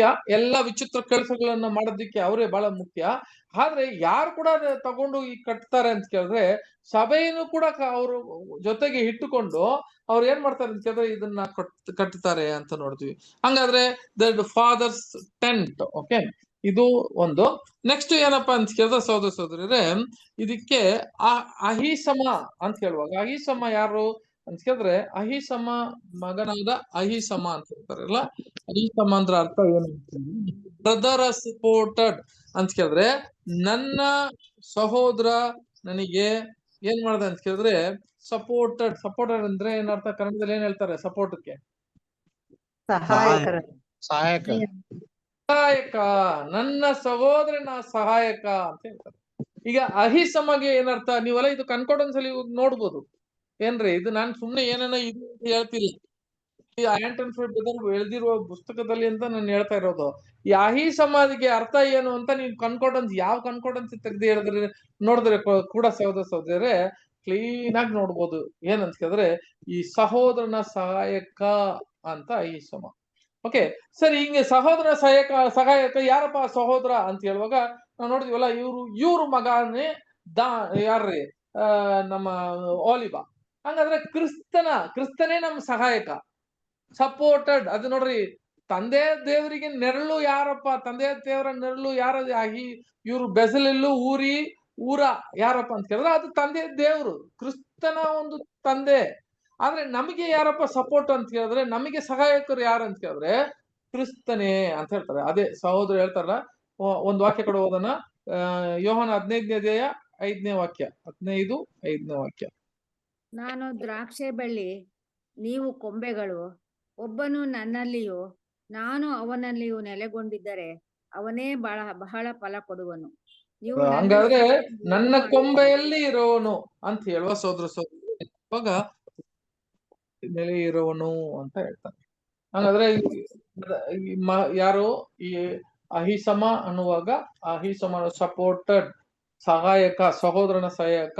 ಅದೇ ತರ ಓಲಿಬಾ ಅನ್ನುವಾಗ ತಂದೆಯ ಒಂದು ಗೂಡಾರ. ಇದು ಸಭೆಗೆ ಹೋಲಿಕೆ ಆಗ್ತದೆ. ಆದ್ರೆ ಯಾವ ಗೋತ್ರ ಅಂತ ಹೇಳಿದ್ರೆ, ಯಾವ ಕುಲದಲ್ಲಿ ಇವನು ಬಂದಿದ್ದಂತ ಅಂತ ಹೇಳಿದ್ರೆ ದಾನು ಅಂತ ನೋಡ್ತೀವಿ ಅಲ್ವಾ. ದಾನಿಂದ ಬಂದಿದಂತ. ದಾನ್ ಅಂದ್ರೆ ಏನು? ದಾನ್ ಅಂದ್ರೆ ಆಕ್ಚುಲಿ ಏನ್ ಅರ್ಥ ಅದಕ್ಕೆ ಅಂತ ಕೇಳಿದ್ರೆ, ದಾನು ಗೋತ್ರ, ದಾನು ಕುಲ. ದಾನಿಗೆ ಜಡ್ಜ್ ಅಂತ ಅರ್ಥ. ಜಡ್ಜ್ ಅಂದ್ರೆ ಏನ್ರಿ? ಜಡ್ಜಿಗೇನು? ನ್ಯಾಯ ತೀರ್ಪು ಮಾಡೋರು.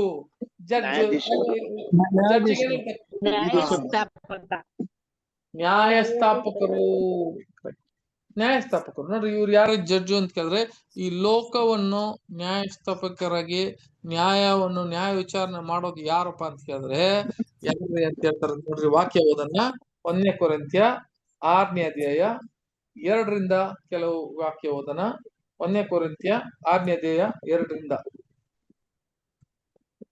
ದೇವಜನರು ಲೋಕಕ್ಕೆ ತೀರ್ಪು ಎಂಬುದು ನಿಮಗೆ ತಿಳಿಯದು. ಲೋಕವು ನಿಮ್ಮಿಂದ ತೀರ್ಪನ್ನು ಹೊಂದಬೇಕಾಗಿರುವಲ್ಲಿ ಅತ್ಯಲ್ಪ ಸಂಗತಿಗಳನ್ನು ಕುರಿತು ತೀರ್ಪು ಮಾಡುವುದಕ್ಕೆ ಅಯೋಗ್ಯರಾಗಿದ್ದೀರೋ. ನಾವು ದೇವದೂತರಿಗೂ ತೀರ್ಪು ಮಾಡುವೆಂಬುದು ನಿಮಗೆ ತಿಳಿಯದು. ಐಹಿಕ ಜೀವದ ಕಾರ್ಯಗಳನ್ನು ಕುರಿತು ನಾವು ತೀರ್ಪು ಮಾಡುವುದು ದೊಡ್ಡದು. ಐಹಿಕ ಜೀವ ಸಂಬಂಧದಲ್ಲಿ ನಿರ್ಣಯಿಸತಕ್ಕ ಕಾರ್ಯಗಳು ನಿಮ್ಮಲ್ಲಿದ್ದರೆ ತೀರ್ಪು ಮಾಡುವುದಕ್ಕೆ ಸಭೆಯಲ್ಲಿ ಗಣನೆಗೆ ಬಾರದವರನ್ನು ಕುಳ್ಳಿರಿಸಿಕೊಳ್ಳುತ್ತೀರೋ. ಸಾಕು. ಸಂಗಾರವಾಗಿ ದೇವದೂತರನ್ನು ಈ ಲೋಕವನ್ನು ತೀರ್ಪು ಮಾಡಿ ನೀವು ಮಾಡ್ತೀರಾ ಅಂತ ಗೊತ್ತಿಲ್ವಾ ನಿಮಗೆ ಅಂತ ಕೇಳ್ತಾ ಇದ್ದಾರೆ.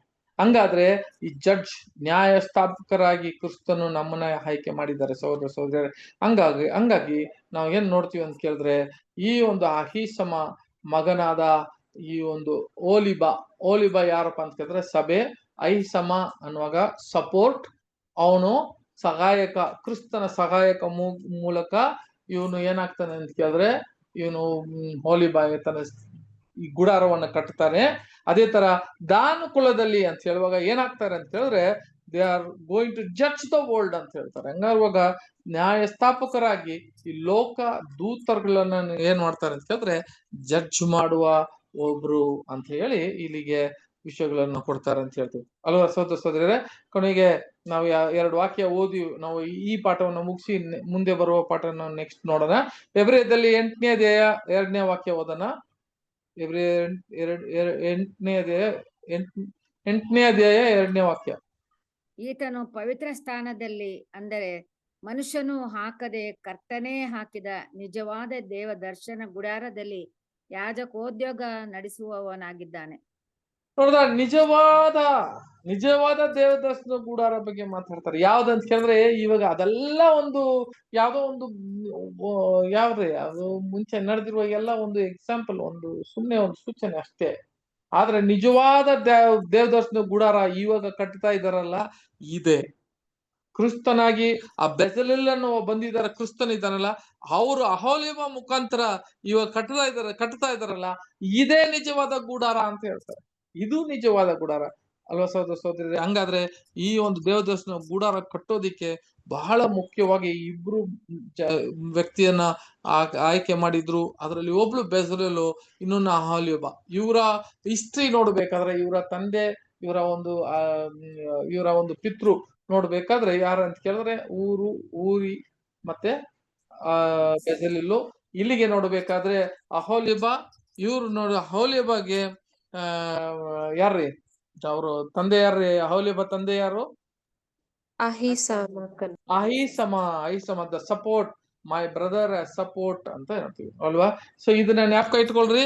ನೆಕ್ಸ್ಟ್ ಯಾಕಂತ ಕೇಳಿದ್ರೆ ಈಗ ಹೋಗ್ತಾ ಹೋಗ್ತಾ ನಮಗೆ ಏನಾಗ್ತದೆ ಅಂತ ಕೇಳಿದ್ರೆ ಇವೆಲ್ಲ ನಾವು ಹೇಳಕ್ಕಿಲ್ಲ, ಮುಂಚೆ ಹೋಗ್ತಾ ಬಹಳ ಡೀಪ್ ಆಗಿ ಹೋಗ್ತದೆ. ಇವೆಲ್ಲ ಮನಸ್ಸಲ್ಲಿ ಇಟ್ಟುಕೊಂಡ್ರೆ ಮಾತ್ರವೇ ನಾವು ಏನ್ ಮಾಡಕ್ಕಾಗತ್ತೆ ಅಂತ ಕೇಳಿದ್ರೆ ಆ ದೇವದರ್ಶನ ಗುಡಾರವನ್ನು ನಾವು ಕಟ್ಟಕ್ಕೆ ಸಾಧ್ಯವಾಗುತ್ತೆ, ಅದನ್ನ ಅರ್ಥ ಮಾಡ್ಕೊಳ್ಳೋದು ಸಾಧ್ಯ ಆಗುತ್ತೆ. ಇನ್ನ ತನಕ ಕೂಡ ನೀವು ಬಹಳ ತಾಳ್ಮೆದಿಂದ ಈ ಪಾಠವನ್ನು ನೀವು ಕೇಳಿದ್ದಕ್ಕೆ ಧನ್ಯವಾದಗಳು.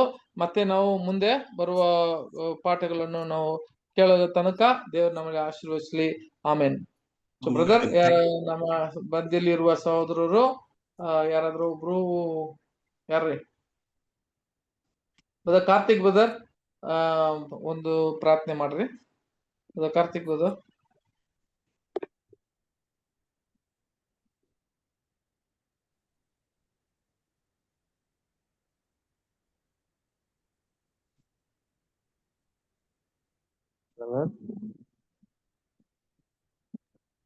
ಬ್ರದರ್ ಮಾಡಿ ಬ್ರದರ್. ಮನೋಹರ್ ಬ್ರದರ್ ಪ್ರಾರ್ಥನೆ ಮಾಡಿ. ಅವ್ರಿಲ್ಲ ಮನೋಹರ್ ಬ್ರದರ್ ಇದಾರಲ್ಲ, ಪ್ರಾರ್ಥನೆ ಮಾಡಿಕೊಳ್ಳೋಣ. ನಮ್ಮನ್ನು ಬಹಳವಾಗಿ ಪ್ರೀತಿ ಮಾಡ್ಕೊಂಡು ಬಂದಿರತಕ್ಕಂತ ನಮ್ಮ ಪರಲೋಕದ ಜೀವುಡ ನಮ್ಮ ತಂದೆಯಾದ ದೇವರೇ, ಮತ್ತೊಂದು ಆಪೆ ನಿನಗೆ ಕೃತಜ್ಞತೆಯನ್ನು ಸಲ್ಲಿಸ್ತೇವೆ. ತಂದೆ, ಸಂಜೆ ವೇಳೆಯಲ್ಲಿ ಒಂದು ಜೂಮ್ ಮೀಟಿಂಗ್ ಮೂಲಕ ಜನರಲ್ ಬ್ರದರ್ ಅವ್ರ ಮೂಲಕ ಅನೇಕ ವಿಷಯಗಳನ್ನು ತಿಳ್ಕೊಳ್ಳಕ್ಕೆ ನಿಮ್ಗೆ ಸಹಾಯ ಮಾಡಿದ್ದೀನಿ. ಸ್ತೋತ್ರ. ದೇವದರ್ಶನ ಗುಡಾರದ ಕಟ್ಟುವುದಕ್ಕಾಗಿ ನೇಮಿಸಿರುವಂತ ವ್ಯಕ್ತಿಗಳ ಹೆಸರುಗಳಲ್ಲಿರುವಂತ ಅಡಕವಾಗಿರ್ತಕ್ಕಂಥ ಸತ್ಯಾಂಶಗಳು, ಅದರಲ್ಲಿರುವಂತ ಎಲ್ಲವನ್ನು ನಮಗೆ ಈ ದಿನದಲ್ಲಿ ತಿಳಿಸಿದಕ್ಕಾಗಿ ನಿಮಗೆ ಸ್ತೋತ್ರ ಮಾಡ್ತೇವೆ. ಇನ್ನ ಹೆಚ್ಚಾಗಿ ನಾವು ಕಲೀಲಿಕ್ಕೆ ನಮಗೆ ಸಹಾಯ ಮಾಡು. ಸಹೋದರ ಸಹೋದರಿಯರು ಎಲ್ಲರೂ ಕೂಡ ನಿನ್ನ ವಾಕ್ಯಗಳನ್ನು ಕಲಿತು ಬಲ ಹೊಂದಿ ಚಿಕ್ಕಂಡಾಗಿ ಸೇರಿ ಮತ್ತು ನಮಗೆ ಕೊಟ್ಟಿರುವಂತ ಓಟವನ್ನು ಓಡ್ಲಿಕ್ಕೆ ಆಗುತ್ತೆ ನಮಗೆ ಸಹಾಯ ಮಾಡಿ ನಡೆಸಲು ಪ್ರಾರ್ಥಿಸ್ತೇವೆ. ಮತ್ತು ಈ ವಿಷಯಗಳನ್ನು ತಿಳಿಸಿಕೊಟ್ಟಿರ್ತಕ್ಕಂಥ ಬ್ರದರ್ ಅವರನ್ನು, ಅವರ ಕುಟುಂಬ ಕರ್ತನೆಯನ್ನು ಆಶೀರ್ವದಿಸಿ ಬಲಪಡಿಸಿ ನಡೆಸಲು ಪ್ರಾರ್ಥನೆ. ಇನ್ನೂ ಹೆಚ್ಚಿನ ರೀತಿಯಲ್ಲಿ ಅವರನ್ನು ವಾಕ್ಯದಲ್ಲಿ ನಡೆಸಿರಿ, ಅವ್ರನ್ನ ಅಭಿವೃದ್ಧಿಪಡಿಸಿರಿ, ಬಲಪಡಿಸಿರಿ ಅಂತ ಪ್ರಾರ್ಥನೆ. ಇದಕ್ಕಾಗಿ ಪ್ರಯಾಸ ಪಡುವಂತ ಎಲ್ಲ ಸಹೋದರ ಎಲ್ಲರನ್ನು ಕೂಡ ನನ್ನ ಸಹೋದರರನ್ನು ಆಶೀರ್ವದಿಸಿ ನಡೆಸಲು ಪ್ರಾರ್ಥಿಸ್ತೇವೆ. ಈ ಸಂಜೆ ವೇಳೆಯಲ್ಲಿ ರಾತ್ರಿ ಕರ್ತ ನಾವು ಸುಖಕರ ನಿದ್ರೆಯಲ್ಲಿ ನಾವು ಕಳೆಯುವಂತೆ ಸಹಾಯ ಮಾಡು. ನಾಳಿನ ಒಂದು ಹೊಸ ದಿನವನ್ನು ನಾವೆಲ್ಲರೂ ನೋಡ್ಲಿಕ್ಕೆ ಆಗುತ್ತೆ, ಮತ್ತೆ ನಿನ್ನ ವಾಕ್ಯಗಳನ್ನು ಕಲಿಲಿಕ್ಕೆ ಆಗುತ್ತೆ ನಮಗೆ ಸಹಾಯ ಮಾಡಿ ಬಲಪಡಿಸಿ ನಡೆಸಬೇಕೆಂದು ನಿನ್ನ ಒಬ್ಬನೇ ಏಕೈಕ ಕುಮಾರನು, ನಮ್ಮ ರಕ್ಷಕನು, ನಮ್ಮ ಒಡೆಯನು, ನಮ್ಮ ಪ್ರಭು ಆದ ಯೇಸು ಕ್ರಿಸ್ತನ ನಾಮದಲ್ಲಿ ಎಲ್ಲ ಪ್ರಾರ್ಥನೆ ವಿಜ್ಞಾಪನೆಗಳನ್ನು ಬೇಡಿ ಹೊಂದಿದ್ದೇವೆ ನಮ್ಮ ಪರಲೋಕದ ಜೀವೋಳ ನಮ್ಮ ತಂದೆಯಾದ ದೇವರೇ. ಆಮೇನ್. ಎಲ್ಲ ಸಹೋದರರಿಗೆ thank you. Good night. Thank you all brothers and thank you sisters. Brother.